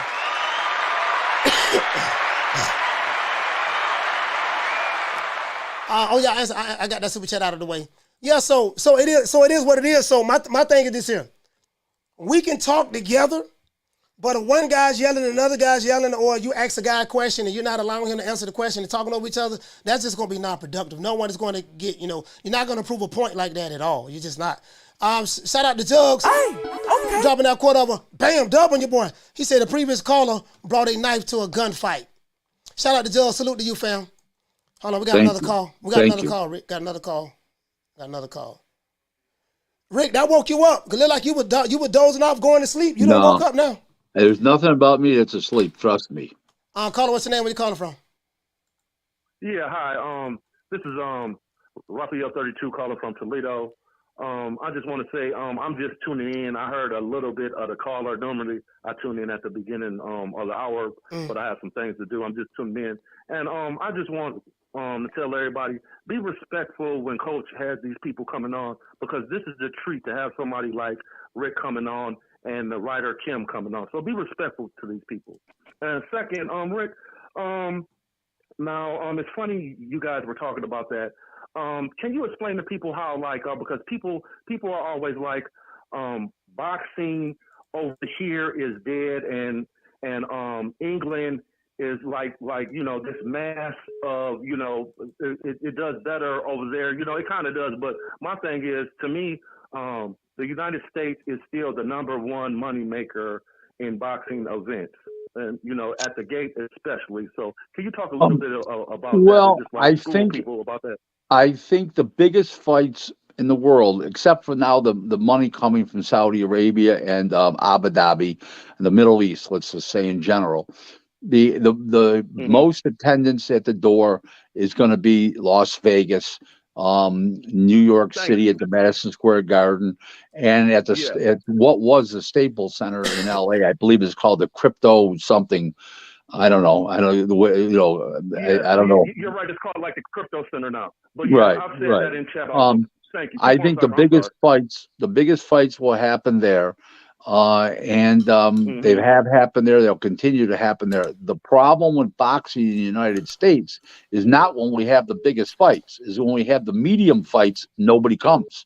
So you get fights that draw 18, 20,000 people, and they pay crazy money. But if you put guys down like a Stephen Fulton, who's a really good fighter, a unified champion, undefeated, and all this kind of stuff, or the two Charlos in a double header, nobody buys tickets. It's sad, but it's true. So it's feast or famine. That's right. Exactly. Hey, shout out to Raphael 32, man. Salute, fam. Thank you. Thank you very much. Hey, I got one more question. We got other calls calling in, fam. But go ahead. Can you talk about the Matias fight and how nobody is going to want to fight him and Regis? Well, if Regis Prograis, I think Regis Prograis beats Matias, but nobody wants to fight either guy. It's a fight that everybody should want to see. Two guys that nobody else will fight. They're definitely the avoided fighters at 140 pounds. No question about that. Hey, shout out to Raphael 32. Salute, fam. Thank you, Raphael 32. I'm trying to get the calls in, man. I'm trying to make sure. I'm trying to make sure everybody get the calls in. So that's what I'm trying to do, dog. I'm trying to be fair with everybody. But we got the phone ringing off the hook. I'm trying to make sure everybody get their calls in, bro. Like, for real. Because Rick is on limited time. Shout out to G Daddy. Hey, okay. Dropping that quote over. Bam, dub on your boy. He said, what do you think about Ugas versus Crawford fight? And why they ain't, he said, why that ain't the fight to make? Who's gonna watch? I think that's your answer. Who gonna watch the fight? I mean, and how was that fight gonna get made? You still dealing with Al Heyman. Yeah. Al Heyman don't fuck with Crawford. So, you know what I mean? Like, he's still dealing with a PBC fighter. I told Crawford himself in his face, I say, bro, you ain't never got to worry about getting a PBC fighter in the ring ever in life again. Ever. You did it at 135 or 140, but that ain't going to happen no more. He just looked at me when I said. And Porter at 47, because Porter himself forced the fight. He didn't want to hear about Heyman's malarkey. Yeah, I told him, I said, you'll see. Caller, what's your name? Where you calling from? Jamie from New York. Jamie from New York. Talk to me, fam. Yes, sir. Hey, Cole. What's going on, bro? I'm going to make it quick and sweet. How you doing, man?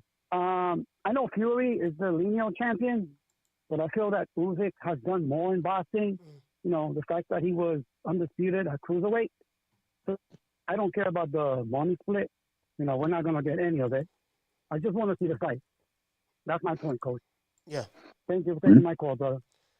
Hey, shout out to Jamie. Hey, well, you want to respond on that, Rick? What he said about he just want to see the fight. I think everybody wants to see the fight. He's definitely not a lone ranger. We all want to see the fight, don't we? All right, so that fight don't happen because I don't. And then again, I don't know what the counter offer is. Shout out to Fotex. Hey, okay. He said we got some Wakanda in the chat. They mad. Shout out to my thing, Rick, is this. This is my thing. So the gamut's been laid down. Spence, I mean not Spence. Ugas, damn. Usyk would not get 50-50 with Tyson Fury. My question is, what is the counter offer? Because I heard John Fury say Usyk got to get in line. Tyson Fury is the draw. I didn't hear there was a counter offer. I heard I just heard the parties walked away when Fury wouldn't do it for 50-50. Yeah, exactly. Yeah. There's not a counter offer. I also think it's a negotiating ploy, but I don't think he's worth 50. I don't think Usyk's worth 50-50. I think 60-40. Usyk doesn't have a fan base. Okay, I get that. He doesn't have a fan base, yada, yada, yada, yada. My thing is, okay, you got, this is what John Perry say, you got to get in line. You got to get in line and be realistic. Tyson is the draw, this and that, yada, yada, yada, yada. I'm like, okay, so what is he supposed to get in line for? What are you suggesting? What are you suggesting that, okay, no 50-50, so is it going to be 60-40? 60-40 is only 10% difference. It's Right. not like it's 20% difference. One guy gets 10% more, one guy's 10% less. They need to come to an amicable conclusion and do it quickly and swiftly.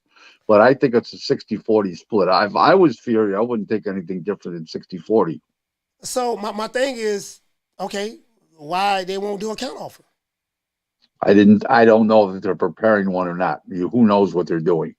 Okay. Who knows if the powers that be are talking and Tyson Fury's not? He just says, I'm not fighting for that. And he hasn't said what he would fight for. I don't know that. Maybe he did tell them what he would fight for. Maybe they're all in on it. And they're trying to get Usyk down, and the promoter is trying to make more money. Usyk's promoter. Caller, what's your name? Where you calling from? Hey, Salam, what's good? What's good? Rick, what's good? This is Round Boy Fresh. I'm change it up a little bit. I have a question.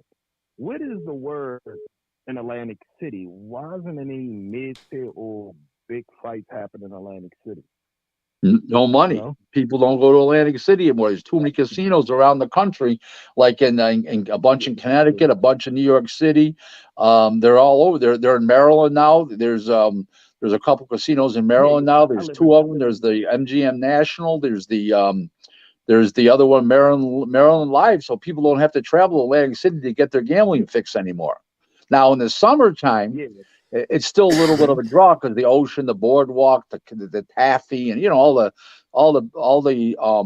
hoopla that comes with the ocean and stuff like that. Yes, but in this time of the year, the spring and stuff, and late fall, nobody's going to Atlantic City. They don't have to gamble anymore.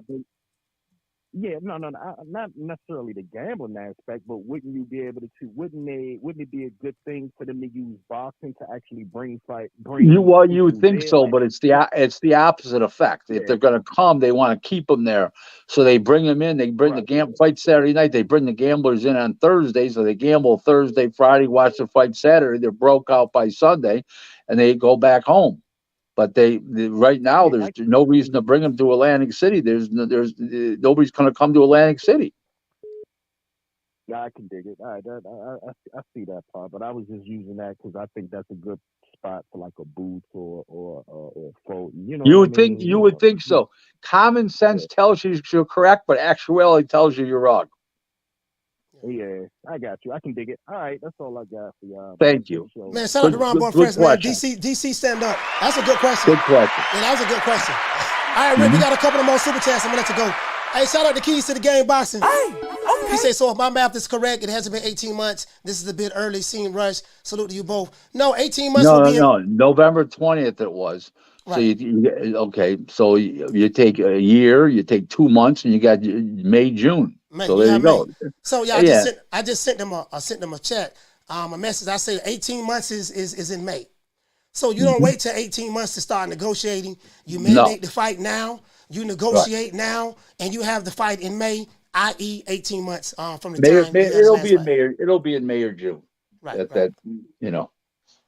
Shout out to G Daddy. For dropping that quarter of a bam dub on your boy. He said going the distance with Sean Porter and Errol Spence Jr. and beating Manny Pacquiao don't mean anything. Errol Spence and Manny Pacquiao haven't fought each other, and Sean Porter and Manny Pacquiao haven't fought each other. But I get what you're saying though. You're saying Ugas going the distance with Sean Porter and then getting stopped by Errol Spence. If I'm understanding you correctly. Ugas is a weak champion. Like he was a weak champion to me. Like I'm not gonna lie, I don't like Ugas. There's nothing hellified about him to me. He's just a basic ass fighter. He had 4 losses when he fought Spence, so Ugas ain't no goddamn body. Shout out to Jugs. I'm dropping that quarter of a dub. He said we could barely hear the caller. I think you turned the volume down. He said I think you turned the volume down, Coach. When Drew called. Yeah, because I turned the volume down because Drew was yelling and that shit was cracking in my ear. So I had to turn the volume down. $4.99, he became a technician. Yeah, I had to turn it down because he was just yelling. Drew was just yelling. I know he was upset, but yet and still, you get what I'm saying? All right, Rick, this is the last call, and I'm gonna let you go. Hold on. Last call, then Rick is gone. Caller, what's your name? Where you calling from? Yeah, this is Jamar calling from Detroit. Jamar calling from Detroit. D-Town, talk to me. Hey, man, I just got to say, a couple callers ago, this guy brought something out of Rick. I ain't know Rick had. So, look, I got a proposal for a really big fight in America. Mm-hmm. We're going to get Rick. I want you to whoop Al Heyman ass for his pay-per-view. I'm telling you right now, I'm going to pay whatever it costs. I ain't know Rick had that in him, and I respect it. Good shit, Rick. I'm a mean bastard. What I have to be. Hey, Rick and Al too old. They ain't gonna be fighting each other. Hey, tomorrow. Hey, Rick 65. All right, y'all, have a good time. I think Al about damn near 70. There ain't gonna be no fight. Hey, shout out to Jamal from Detroit. D-Town, stand up. Detroit versus everybody. Hey, Rick. All right, so Rick, I'm gonna say this before I let you go. Now, I disagreed with you as it relates to Fury and Usyk. But I do agree. But now that you said what you said, I do agree with what you're saying now. Usyk Fury 60-40 what you're saying is even though Usyk has 3 belts, no one is really coming. He's not the draw from an economic standpoint, money standpoint. And at the end of the day, in business, it's all about the money. So what you're saying, I go by my 3 brother-in-laws. They all know Tyson Fury, okay, and they know of Usyk. They don't even know what he looks like. Okay. Right. Now my 2 nephews I go by. Okay. They don't even know Usyk. They only know Fury. Okay. So there's your answer right there. Okay. So 60-40, I don't think, 60-40, 10%, 10% difference. And again, like you said, it could be a possibility that Frank Warren and Usyk's promoter, they could be working something out behind the scenes. For all we know, they could already have something done already. They just haven't said anything. We don't know. We don't know. All right, Rick Glaser, man, thank you. Let everybody know how to get in contact with you. Real Rick Glaser 1 on Twitter. There's a lot of fake Rick Glaser accounts out there, but this has almost 6,000 followers, and it came out in January of 2020. And all my contact information is on my website, glazerboxing.com, GLASERBOXING.com. And my email's on there, my phone number. Anybody got any questions? Anybody need any help with a fighter? Whatever. I'm available. All right, salute, man. Rick Glaser, thank you so much for stopping by, man. Let's give him a round of applause. Salute, Rick. I'll hit you up later. Hey. Shout out to Salute, Rick.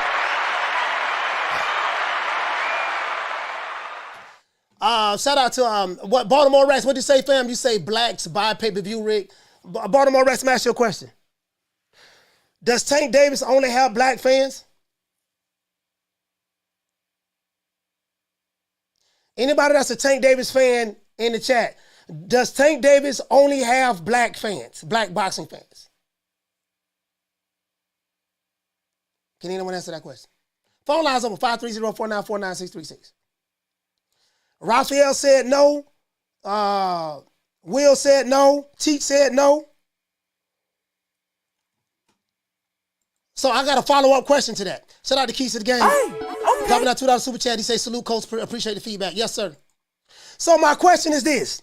Cap said no. D-Luck had said no. So everybody said no. So my question is this. If everyone's conclusion is that Tank Davis doesn't just only have black fans. If you say that Tank Davis does not only have black fans, tell me how can you get offended when Glazer says, well, Tank Davis fans, they don't really buy pay-per-views. How do you interpret that as he's saying that black people don't, he's saying that black boxing fans of Tank Davis don't buy pay-per-views in one breath while acknowledging that Tank Davis don't only have black boxing fans. He have white boxing fans, Hispanic boxing fans. We talk about different nationalities, different races, cultures, stuff like that. So I'm trying to figure that out. Like Baltimore Rats, I would love for you to call. You still haven't answered the question. You said yes because all other guys hate on him.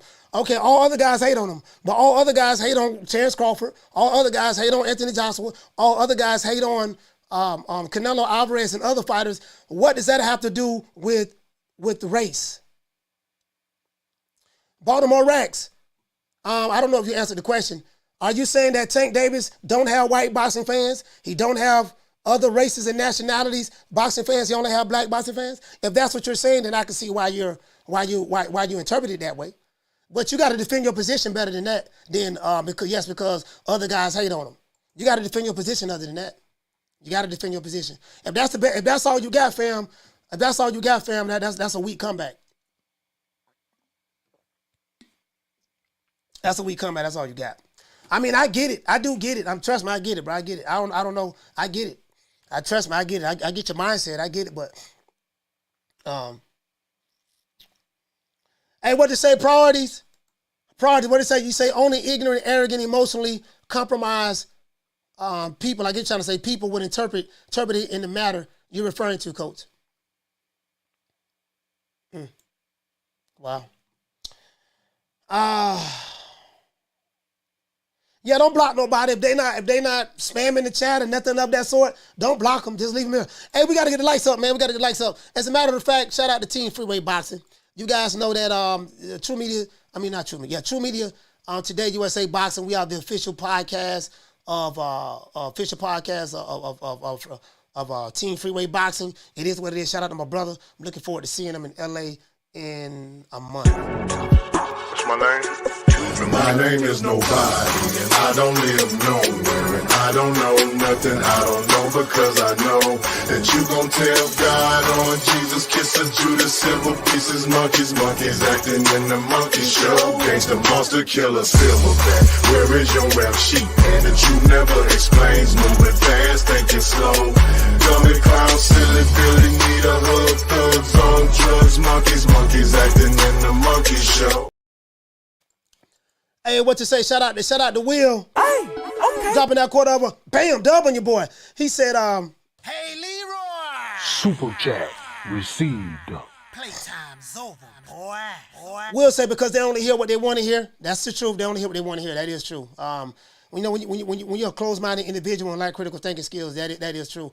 He say there's no level they stoop to stress the truth to align with their mental gymnastics. That is true. That's true. And this is what I bang on every day online. I bang on that the actual mindset that's on social media. I get it. A lot of people, they turn everything into a racial issue because that's what they've been spoon-fed all their lives. And I get it, I understand. And then a lot of these older niggas on YouTube, who have these other channels, that's what they do. They spoon-feed them that. So that's all they know. That's all they know. You know what I mean? I get it. That's the climate in America today. The mental gymnastics is something else. That's what goes on in America today. You see it in politics. It is what it is. So you can hear one thing and interpret it another way. You can hear one thing and interpret it another way. Like a person who participates in the Victim Olympics, they're going to find racism in anything. You know what I mean? They're going to find racism under the bed. They're going to find racism under the car. They're going to find racism at the grocery store. Like everywhere they go, that's what they're going to find a way to view it that way. And that's just what it is. You know what I mean? So I get it. I understand the mindset. Trust me, I do. Carl, what's your name? Where you coming from? What's up, Coach? It's D-Block. D-Block, talk to me, fam. 2 times. See what I mean, Coach? You see what I mean?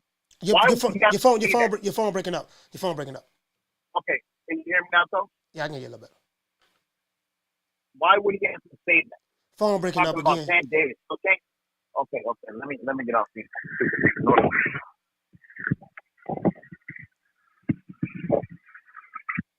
You hear me now, Coach? I'm sorry. Yeah, let me get the super chat out of the way. Shout out to Don Juan. Hey, okay. Dropping that quarter of a dub on your boy. He say Fury should get 50% and Usyk should get 40%, and the last 10 goes to the winner. Don Juan, I don't know.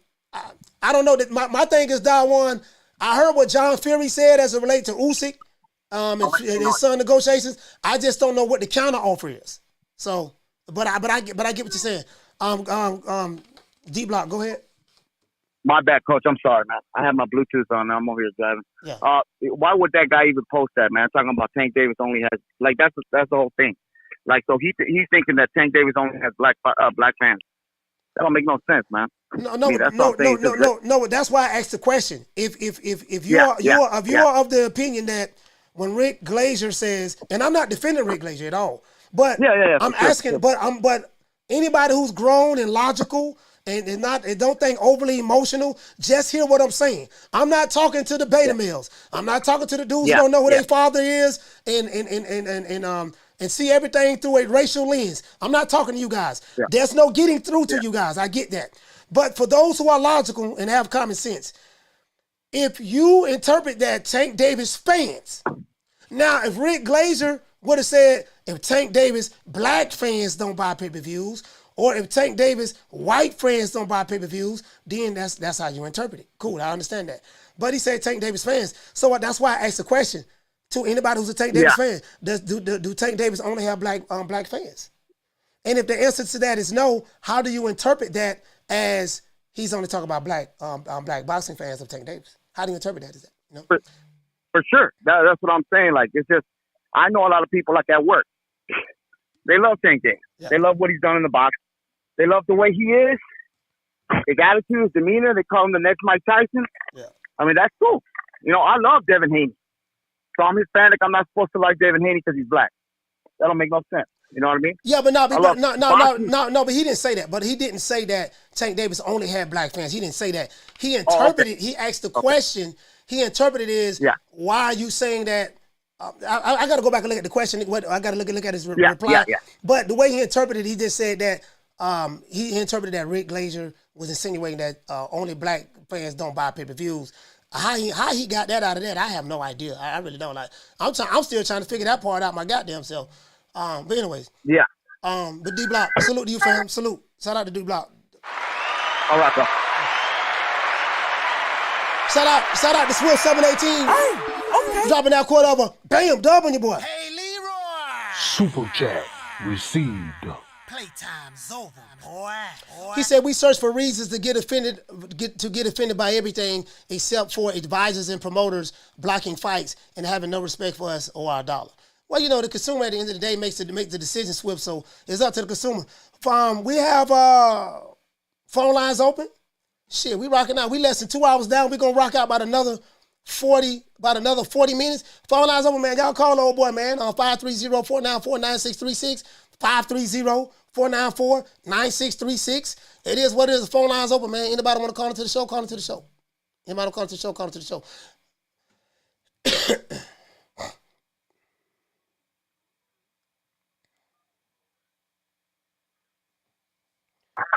Caller, what's your name? Where you calling from?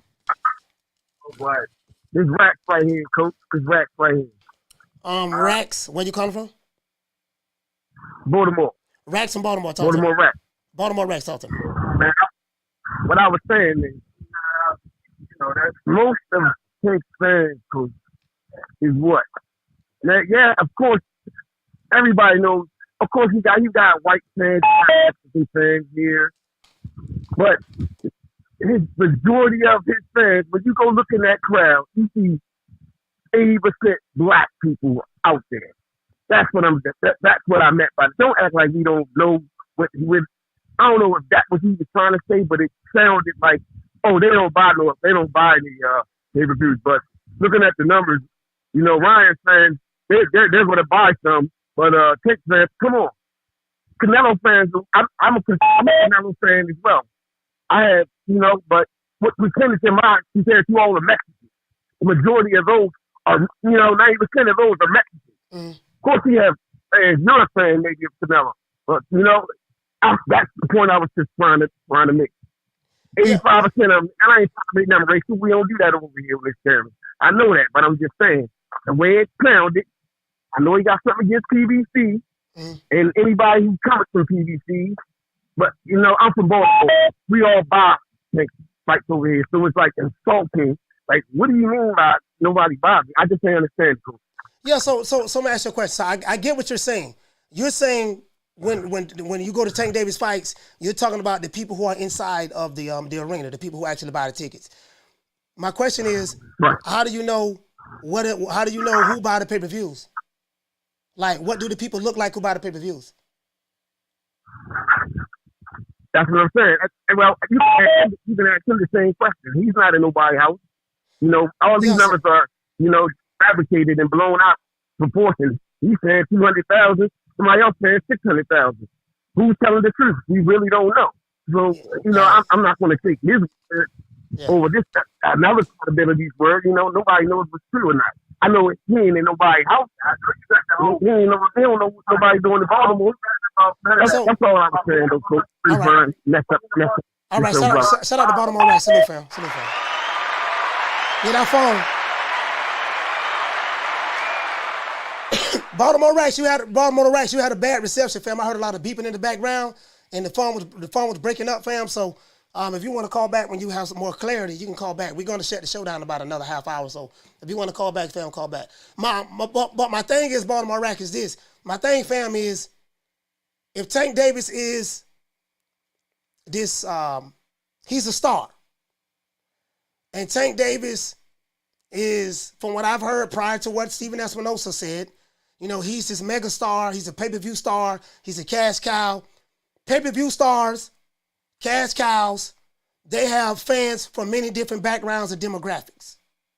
And from what I heard from Tank Davis, or what I heard about from Tank Davis fans, Tank Davis is a star. He's box office at the gate. He's doing these astronomical pay-per-view numbers. So if he's a star, I'm going to give you a perfect example on Baltimore Rats. Mike, I don't know how old you are, my brother, but Mike Tyson was a megastar.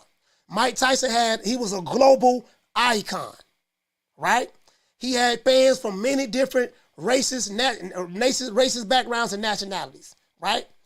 So when I hear people talk about Tank online, only online though, not when I go in the street, but online, I hear, you know, Tank is his box office, he's a star, he's this, he's that. So if he's box office and he's a star, then his fan base, his demographics transcends race. He has a multicultural, multi-race demographic fan base. You get what I'm saying? So if that is the case, if I am to believe that, hey, if I am to believe that he is this megastar that you guys have been telling me he is, then I'm not foolish enough to believe that he only have black people in America who buy his stuff. You get what I'm saying? Because if he is that star, he has fans from all over the globe. He has fans that transcend, just like all the other boxing stars of the past. So that's why that's what lost me. That's what lost me right there. That's what lost me right there, fam. You know what I mean? So because if your argument is, then that means Tank really not a star. That means he's really not a global guy, icon, or whatever the case may be, and he only has a black demographics. If your argument is, well, Tank ain't got nobody but a black demographics, then guess what? I can understand why you would feel that way. You get what I'm saying? So I just want to throw that out there, fam. Shout out to Jamie. What did he say for me? Say facts, bro. Facts, bro. Yeah. Shout out to Christopher. Christopher, what you say, fam? You say the bottom line is, if Fury wants to become undisputed, he'll take the 50-50 coach. I mean, that's where I'm at. Christopher, that's where I'm at with it. If he wants to become undisputed, where I'm at is, y'all go 50-50. That's where I'm at with it. You see what I'm saying? But if he doesn't want to become undisputed, then it is what it is. Like, I got to keep the same energy. If we're saying the same thing with Crawford and Spence, and according to what Spence said and Crawford said, he did agree to 35%. No guarantee, 35% back in, right? But the fight, he wanted to have the fight in 2022. We still don't know when Spence is fighting again, whatever the case may be. So, hold on. You know, all that 50-50 talk, Crawford don't bring that to the table. You know, Crawford is not the bigger draw. He only has one belt. Okay, fine. Well, Usyk has 3 belts, but he's not a draw. Fury only has 1 belt, but he's a draw. So it has to be some kind of compromise. No one is losing anything. You get what I'm saying? Caller, what's your name? Where you calling from? It's Bud from Cali. I'm going to say Bud from Cali? Yeah. I was just going to keep it real, man. Everybody is streaming right now, man. It's like the Scrambler era all over again, man. Everybody's streaming. That's all I wanted to say, man. Hey, man, shout out to Bud from Cali, man. You're right, though. This is the streaming era, fam. And a lot of people really not buying pay-per-views. I think a lot of fighters are suffering from this. It's not just a certain fighter. There are multiple fighters who do pay-per-views. They're suffering because this is the era that we're living in. And that's just the reality of the situation. It is what it is. Hey, but shout out to Bud from Cali. Being honest. Yeah, shout out to Bud from Cali. Yep, Salute, fam. thank you. Yes, sir.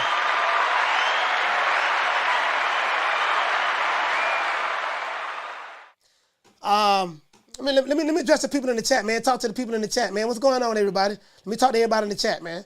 Shout out to Big Sarge. You say Fury Spence don't care about Undisputed that much. They both care about money. Okay. Now, that's Big Sarge. Let me address people in the chat.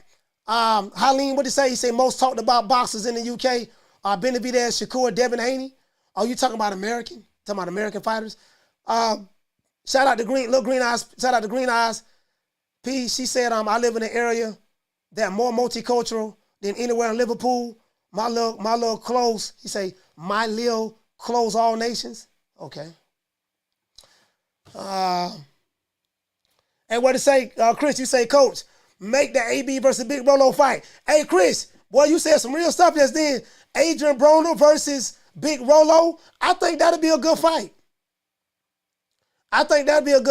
Adrian Broner and Big Rolo. Just the press conference alone, Rolly Romero is, I didn't want to say nothing disrespectful, but we'll just say that Rolly Romero is not the sharpest butter knife in the kitchen drawer. We'll just say that Rolly Romero is not the brightest light bulb in the ceiling. So with him, and then AB said he's a free agent. I don't know. Will he go back to PBC? I have no idea. Will he go back to the PBC? I have no idea, man. Go back to the island. I don't know, man. AB in a hell of a predicament. Caller, what's your name? Where you calling from? Coach, this is Ron again from Vermont. What's good? Big Ron, talk to me, fam. Man, this has been an exciting week of boxing. I don't call in unless I feel like I saw a bunch of great activity. Like, man, I couldn't even watch this show Saturday because boxing was Sunday because boxing was so popular and Saturday. That's what we want to see, like, every week. We want to see the guys that we know that can fight the other guy. And I don't care what platform it's on. I'm going to support it regardless because that's what a true fan should do. Like, it shouldn't be about streaming. It should be about, like, you turn on the TV like the UFC people turn on the TV. You just want to see great matchups and you don't know what's going to happen. Eddie Hearn leads that department sometimes because even his main boxers lose. That's why I respect Eddie Hearn so much.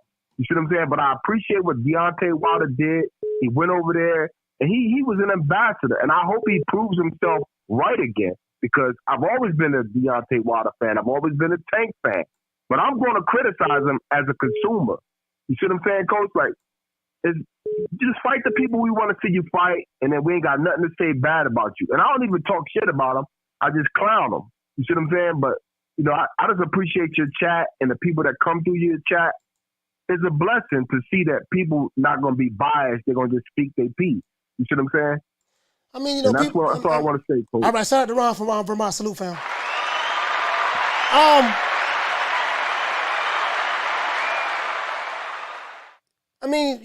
You have social media boxing fans, and you have like boxing. Like what Ron, you're speaking from a position of boxing fans.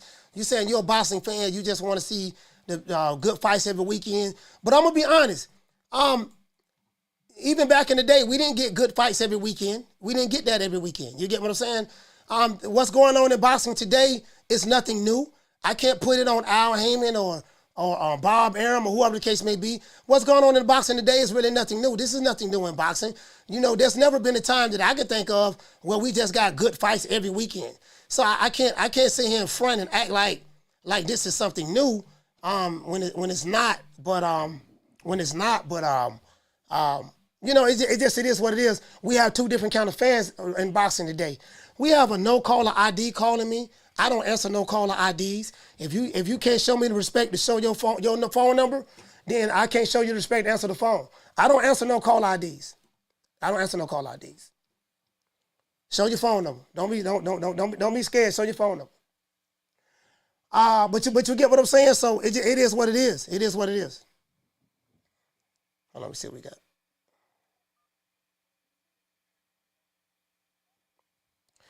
Caller, what's your name? Where you calling from? It's Kermit from DC, Coach. Kermit from DC. Talk to me, fam. I was listening to you talking about the fans, man. He had to have Gervonta has to have white fans and fans from all nationalities because when you think about over in the UK, those people, they follow boxing. Mexican people follow boxing. So it's got to be, it's plenty of, he's got to have, a variety of fans, man. Black fans, that's just ridiculous to even think that he wouldn't have all nationality of fans. People love boxing. It ain't just designated to black people. It's everybody, man. So that's point. That's foolish to even think that. I mean, that's my point. My whole point is boxing fans come in all many different colors, races, and nationalities. So what you're saying is you're limiting your fighter. I'm not saying that's Baltimore Rack's doing. So I want Baltimore Racks. I'm not saying this is what you're doing. But I want you to hear me and hear me very well. If anyone comes on my show, in the chat, phone call, and you're telling me that your fighter is a superstar, if I have a promoter by the name of Leonard Ellaby telling me that my fighter, Gervonta Tank Davis, is a superstar, he's box office. When I look at superstars of the past that were box office, they had fans from all over the world. They had perfect example. Mike Tyson went to Japan. They rushed him in Japan. He couldn't even really walk through the mall without having hundreds of people rushing him. When Mike Tyson come to Florida, came down to Miami, he used to be in Carroll City with convertible Burt, snorting coke and all that stuff there. They used to crowd Mike Tyson. Everywhere he went, there was crowds of people where he went at. So I know what fans is. Sugar Ray Leonard, same thing. Marvelous Marvin Hagler, same thing. Just many, we don't even talk about Ali. When nobody bigger than Ali. Floyd Mayweather in his heyday, Manny Pacquiao in his heyday, they transcended the sport. They had fans from all over the globe, many different races and nationalities. So if you're trying to tell me that your fighter Tank Davis is in the same lane as those guys, you can't tell me that in one breath and then turn around and tell me that, well, most of his fans is just black fans. He ain't really got a number of black fans. That doesn't make sense to me. Then what that tells me is your fighter is not who you say he is. He's just he's a domestic fighter who has a certain fan base that come from a certain demographic of his own race and ethnicity. That's what you're telling me. And if that's what you're telling me, stop telling me he's a superstar. Stop telling me he's a star. Stop telling me all of that. I don't want to hear that shit. Kermit, thank you so much, brother, for calling the show. Coach, let me just say this, Coach, that also they got, you got the people that come to see him lose. They fans too. Yeah. They paying. You know what I'm saying? So they got positive fans and negative fans. Thanks for taking my call, Coach. Yeah, salute to you, fam.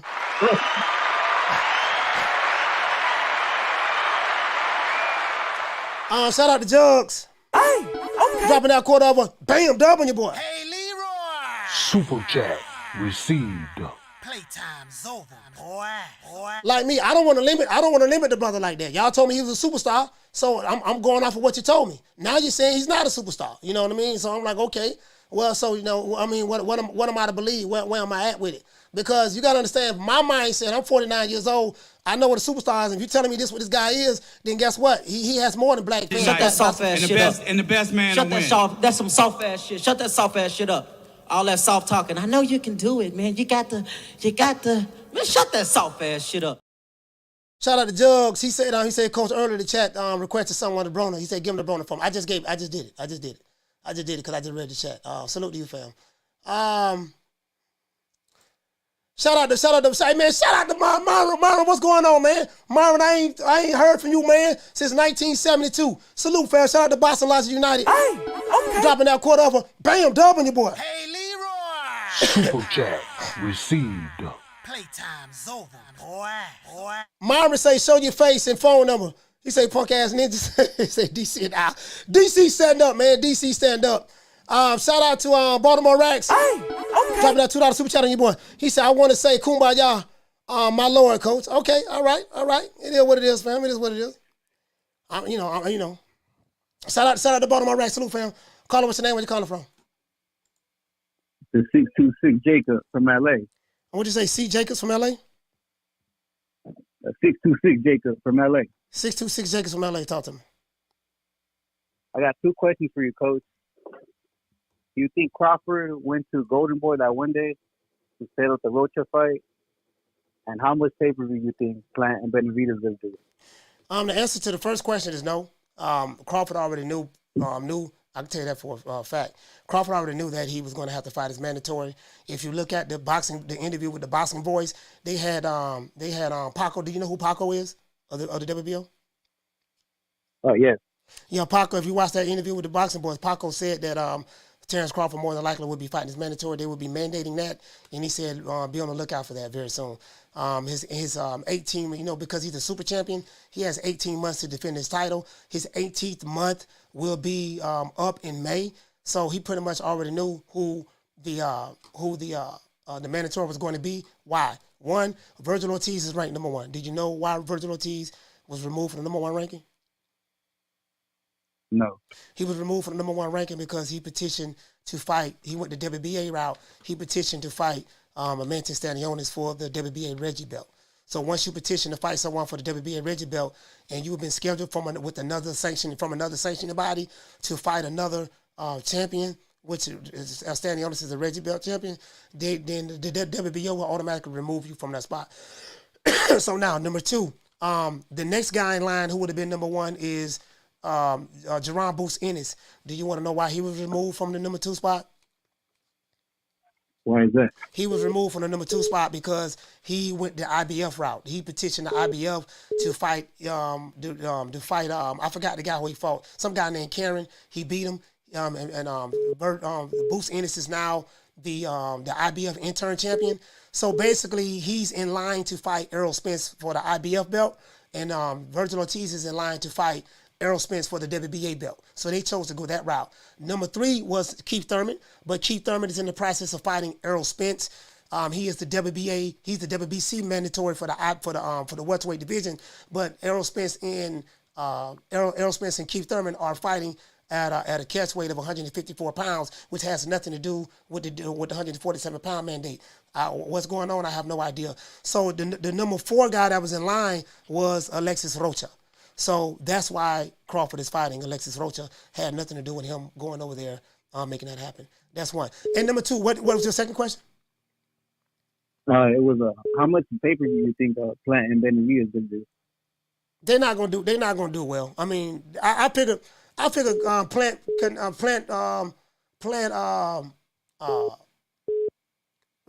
Benavidez. I'll give him a shot. I'll probably say maybe anywhere from 150 to 175,000 pay-per-views. That's all. That's my guesstimation. Now I don't have any actual facts on that. We won't know until they actually fight and we see the results of it. Showtime won't release those numbers anyways. But we'll probably hear some sources say reports, not from YouTubers, but from people who are in the business in the white collar side of boxing. We'll hear that from them and we'll see exactly what's going on from that there. But shout out to 626 Jacob from LA. Yay. West Coast, stand up. Salute.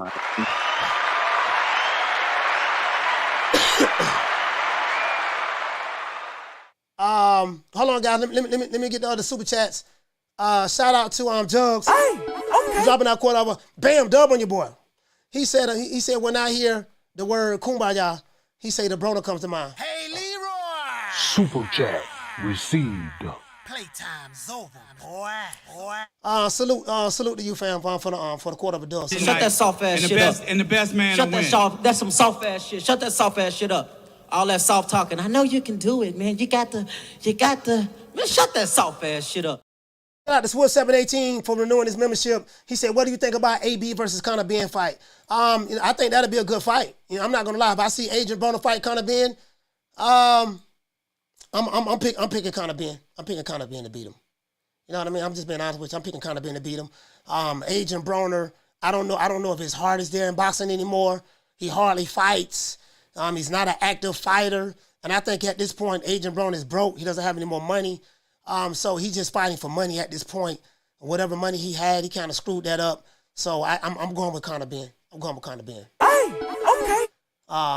Yeah, man. So let's see what's going on. Alex Soto, what you say, fam? You say you think it'll do 200,000? Okay. All right.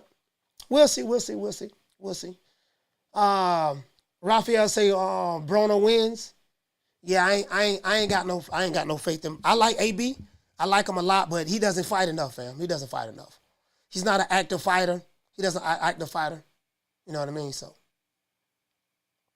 He's not an active fighter at all. He hardly fights. And AB doesn't let his hands go. So I'm going to take a fighter that's active, who lets his hands go, over a fighter who's not active and doesn't let his hands go 7 days of the week and twice on Sunday. True. That's how I see it, fam, anyway. That's my opinion on it. I'm sorry? 160 is my weight division. I want to unify. I want to get Golovkin in the ring. I want to bring him to Houston. You know what I'm saying? I want to get Canelo out here to Houston. If they really to come down to 160, this is my weight division. Raphael, what you say? You said when you come down off of roids, he said you're not the same fighter. Yeah, you know what? You know, Raphael, he did pop dirty. He said that, but then he been vindicated. Hey, Raphael, he got vindicated. They say he was eating a whole bunch of eggs. They say he wasn't, his sample was contaminated. He ate a whole lot of eggs, and the eggs were the reason that he got popped dirty. But now he's been vindicated by the WBC. He's been vindicated. So, hey, man, I don't know what to say, man. You know, this is boxing. You ought to know what it is, fam. This is boxing. It is what it is, man. This is boxing, bro. Hold on. Look like we got a Wakanda nigga over here. What you say, Wakanda nigga? He said, why you duck boyfriend, BFTB, I call him boyfriend because he another nigga boyfriend. He said, why you duck boyfriend in the debate on knockout boxing?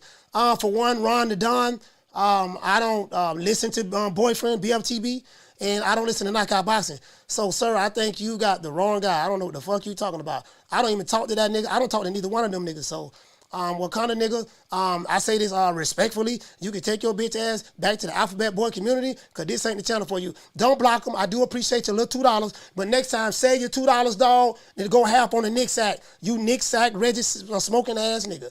Bye. Let's see what's up. Shout out to Will. I'm sorry? 160 is my weight division. Shout out to Will, man.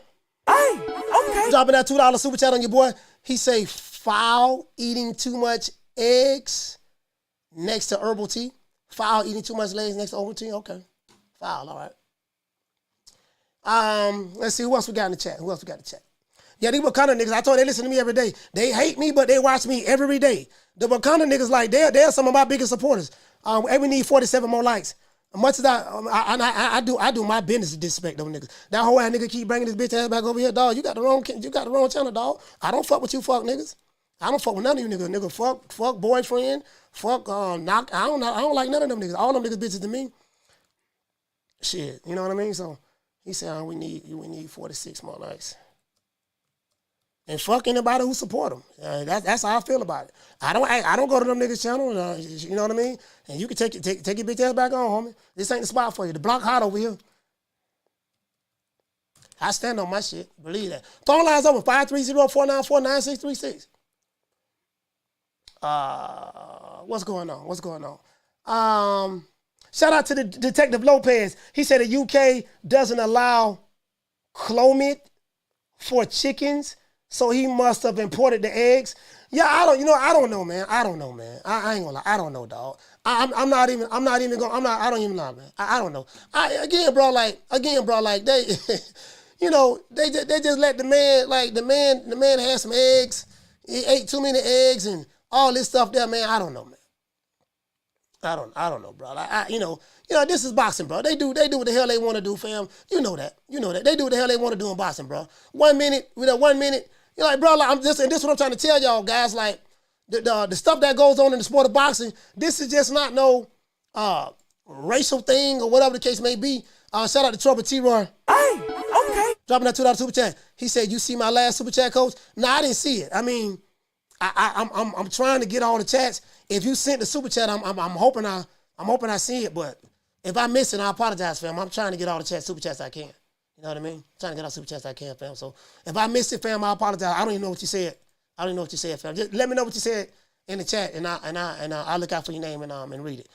Shout out to Jugs. Hey, okay. Dropping that $2. Bam, super chat on your boy. Hey, Leroy. Super chat received. Playtime's over, boy. He said one more time for Ron the Don. Shut that soft ass shit up. And the best man to win. That's some soft ass shit. Shut that soft ass shit up. All that soft talking. I know you can do it, man. You got the, man, shut that soft ass shit up. I don't know why these kangaroo jack, jumping jack flash ass niggas be bringing their bitch ass over here. I don't fuck with you niggas. Don't like you niggas. Don't give a fuck about you niggas. You know what I mean? I don't know why you bring your ass over here. You know what I mean? You ain't gotta like a nigga, but you gonna respect Nigga, when my it. name come up, respect it. Let's go. Stop playing with my fucking name. All three of y'all, stop playing with my name. I ain't gonna say it no more. Put some respect on my name. It is what it is, man. Deontay Wilder, man, talk to you whole ass niggas. Don't ever forget, when I found you, you was strung out on coke. When I found you, you was like a big house, contemplating about killing yourself. So don't you ever forget who brought you to big time boxing. I drugged you back. I brought you back. I provided food and put food on your table for your family to eat. And I'm doing it for the second time. So don't you ever forget that. We don't even play over here, man. Nigga, Wakanda, bring your ass over here, nigga. This what I'm gonna do to you. Oh, Lord, him. Oh, I just kicked Wakanda in the face. Oh, hit him in the stomach. Oh, Lord. Kick him, slap him. Kick him. Kick him. Kick him. Kick him again. Oh, Lord, I'm beating Wakanda ass. What you gonna do, Wakanda? You want some more? Oh, Lord, hammers. Go up on him. Bam. Catch him in the neck. Ah, Lord, Wakanda is dead. And I am the Wakanda nigga killer. Oh, Lord, I swear to God, when I see that whole ass nigga coach man like how ways, I'm gonna put them paws on him. Nigga, Wakanda forever, bitch. Oh, Lord, he threw Wakanda through that fence. Wakanda is dead. Oh, Lord.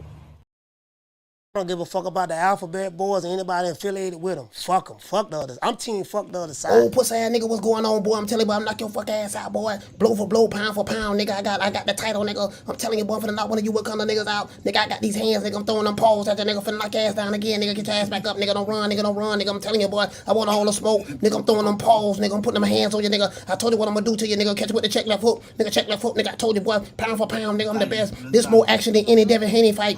Put these paws on you, nigga. I told you, I got your back up, nigga. I got your back up. Nigga, watch that check left foot, knock your ass down again, nigga. I'm telling you, boy, it is what it is, nigga. I'm gonna make it do what it do. I'm telling you, boy, we ain't even playing over here, boy. It is what it is, man. You already know what time it is, man. It's ether over here. Ether over here. I put your soul in ether. Teach you the king, you know you. Godson across the belly. I prove you lost already. That whole ass nigga right here.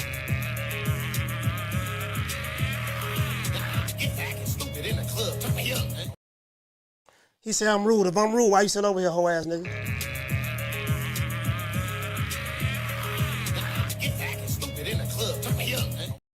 You probably Jason Mones. I probably Jason Mones. You know, Jason Mones got 1,000 accounts. He got 1,000 accounts, man. Nigga, go. Nigga, I did this to nigga right here.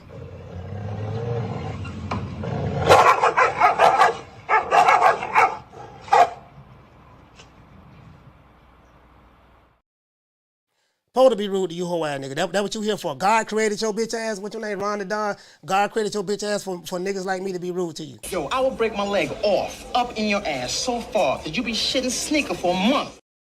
We ain't even playing with him, dog. We ain't even playing with him. Hey, Riley, talk to him. Look, fuck you. Fuck the plane you flew in on. Fuck them shoes. Fuck the socks with the bell on it. Fuck them cheap ass cigars. Fuck your yuck mouth teeth. Fuck your hairpiece. Fuck your chocolate. Fuck Guy Ritchie. Fuck Prince William. Fuck the Queen. This is America. My president is black and my Lambo is blue, nigga. Now get the fuck out my hotel room. And if I see you in the street, I'm slapping the shit out of you. You know how dumb you have to be if you are constantly being disrespected on someone else's platform on social media and you continuously go over there every day to be disrespected. Not only that, but even if you don't say anything in the chat, you watch that guy every day. I told you, these guys are very remedial. They slow, they stupid. They don't know who their daddies is. And I'm just saying that your mama should have went to the abortion clinic, dog. That's all I can say about you. Shout out to Marta King Boxing. Hey, okay. He said, come to the trap and take over the trap. Yes, sir. I don't get it. But I do get it. Shout out to Jugs. Hey, okay. He said for dropping that on $2 super chat on your boy. He said shout out to L Harvey. He said give him a gift for me. You know what I mean? Y'all, hey, you know what? You working me too much now, man. You working me too much, man. For Broner, man, you got to start paying $5 for Broner, man. You know what I mean? You got to start paying $5 for Broner, man. But let me see what's up, man. What Broner at? Shut that soft ass shit up. And the best man Shut to that win. soft. That's some soft ass shit. Shut that soft ass shit up. All that soft talking. I know you can do it, man. You got to. Man, shut that soft ass shit up. Shout out to Swift 718. Hey, okay. Dropping that $2 super chat on your boy. He said, I'm tight. Serrano Taylor 2 is off. Serrano hurt. Yeah, I saw that. He said, shout out to Tay Hill. Hey, okay. Dropping that half a bam, dub on your boy. He said, great show today, coach. He said, I read Eddie Hearn said he's not working with or signing AB. What other option do you see for him? There's an option for Agent Broner, retirement. Agent Broner can retire and try to get a job as an announcer. I don't know any promoter that's going to mess with AB.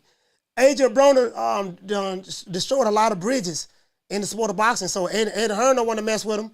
I mean, you know, unless he gonna fight for the low, for somebody. But I think his only option is he got to go back over there to Al Heyman. He got to go back over there to Al, man. You got to call Al, man, because who gonna mess with him? Eddie Hearn offered this man multiple offers to fight on the platform, way more money than he was making over there. And, you know, way more money he was making over there, like for big fights. And he turned them down and said they were slave wages and stuff like that. He's burnt that bridge. That ship has sailed. Now you're on your dick right now. You ain't got no more money. You broke. You shoot better than a broke dick dog. Now you're desperate. Hey man, I'm free. I got rid of all my vices. I wanted to work with anybody. Y'all get at me, man. Holler at me. It's too late now. That ship has sailed, fam. That ship has sailed. So he gonna have to go back. This is what he gonna have to do. This is what I have to do. He gonna have to get and listen. I like Agent Broner. I like Agent Broner, man. I like Agent Broner a lot. But he gonna have to get back on his knees and go back. Well, you know, I guess I gotta be like everybody else and saying Al Heyman. I can quit my job now, baby. 6 figures, baby. You feel me? But a name. Do you have a name? Oh, nah, I ain't got no name, you know. Name them names, man. They know who they is. Name them names, please. The names need to be named. They know who they is. The Mexican monster. Do you think they blackballed on them coach? You know what, man? I think whatever's going on with Agent Broner, he did it to himself. There might be forces outside of Agent Broner that's mysteriously, he had 3 fights lined up on BLK Prime. Terence Crawford and David Avenesian fought on BLK Prime, no problem. AB, he couldn't even get a fight over there. They signed him 3 fights in a row, got canceled. One guy got a broke jaw. Another guy was suspended, and another guy promoted, changed his mind, wouldn't let him fight. So whatever situation that Agent Broner is in, he's in that situation because of himself. He has no one else to blame. So nobody else is black. I won't say nobody's blackballing him. Agent Broner is the reason why he's in the situation that he's in. I like AB, but Agent Broner was the one that was ripping $20 bills, flushing them down the toilet. Agent Broner was the one that was, saying that, oh man, y'all offering me slave wages, and F Rock Nation, F Eddie Hearn. Agent Broner was the one that was saying that. So you don't act the donkey. I'm gonna tell you what my mama used to tell me.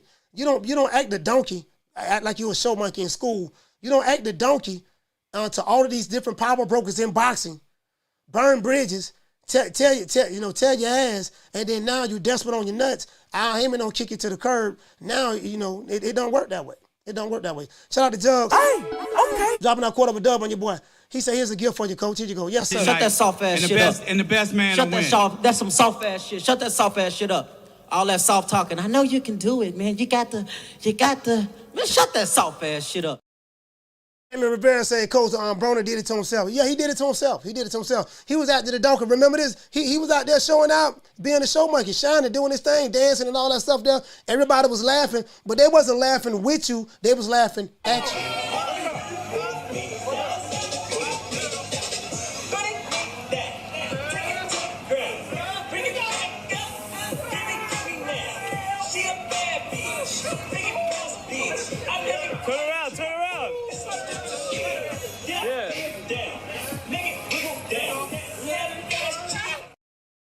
Yeah, he did that to himself. He did it to himself. I listen. As a related agent, I can't blame Al Heyman for nothing as related of Agent Broner. I'm gonna tell you why. Because even if Al Heyman wasn't paying you and he was just giving you allowances every 6 months and stuff like that, or every week and stuff like that, you did that to yourself. You agreed to that. When you're a fighter, you're supposed to be on top of your business. If you getting drunk every day, drinking, partying, clubbing, not handling your business, and someone see that and they take advantage of you, they should take advantage of you. That's what you're there for. Shout out to Trouble T-Roy. Hey, okay. Dropping out $2. Bam, dub on your boy. Hey, Leroy!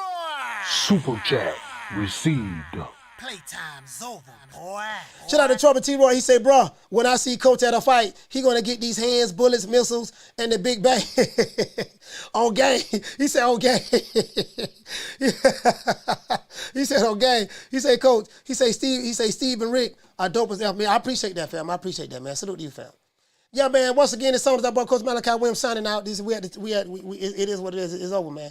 Shout out to my dog Jamal Charlo, twins. man. We known for calling everybody out. Please call these people out. Listen, the whole world's looking at you. Call these people out, What's please. up? It's the Jamal the Hitman Charlo. Let's get it. Who won it? Name them names, man. They know who they is. Name the names, please. The names need to be named. They know who they is. The Mexican monster. Mexican monster. Mellow. Shout out to Trending Topics. He said, Coach, he said any plans on rebooting Midnight Conversations.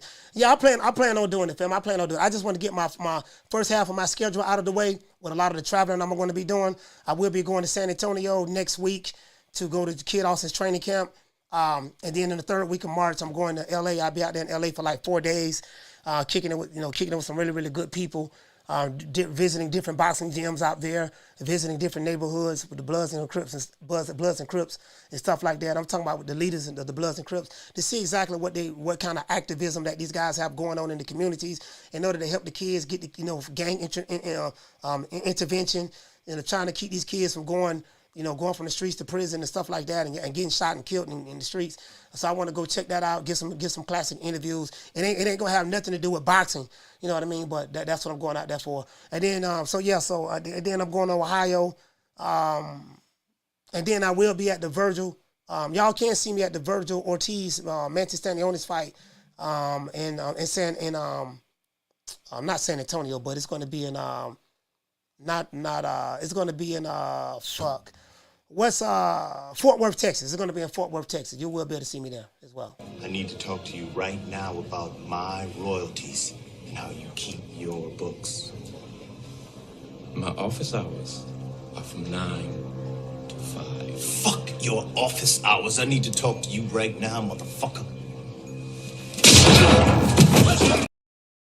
Man, shout out to my dog. Booger Ray. Booger Ray, boy, if you need a job, Coach Malachi Williams is looking for a co-host. I know you ain't giving Floyd Mayweather massages no more, but you can come over here and come.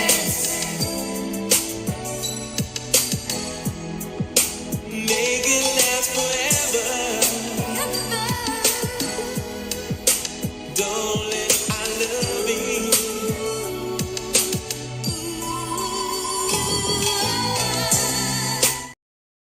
Yeah, that's Dallas Fort Worth area. That's where that's gonna be at. Also, guys, I ain't smoked weed in because I've been sick. I haven't smoked in like 5 days. So when you see me when I don't smoke, this is me, dog. This is me. I have to smoke to try to take the edge off. But I ain't smoked in like 5 days because I've been sick. So it is what it is, man. You got to get it how you live. Plead the fifth. Plead the fifth. 5, 1, 2, 3, 4, 5. Anything you say, 5. Go ahead, ask me a question. Did you? 5. Yes, sir. Once again, it's I'm Coach Malachi Williams signing out. True Media Today USA Boxing. Shout out to my sister Bless 365. Shout out to all the tenderonis. Bless 365, Food Revolution, Nick Rich, Lisa Bells, Green Eyes P, Anna Lee, Green Eyes P, Anna Lee, and any other tenderoni that I might have missed. If I missed you, I do apologize. If there are any trolls or haters who don't like me, why the hell you watch me every day? Don't need your subscribership. Don't need your viewership. I'm good. We don't need you over here, okay? We don't want those weirdos over here. Go to them other niggas' channels. This ain't the channel for you. I'm team fuck the other side. I give 2 fucks about those other niggas. Remember that, okay? Let's go ahead and do it like this.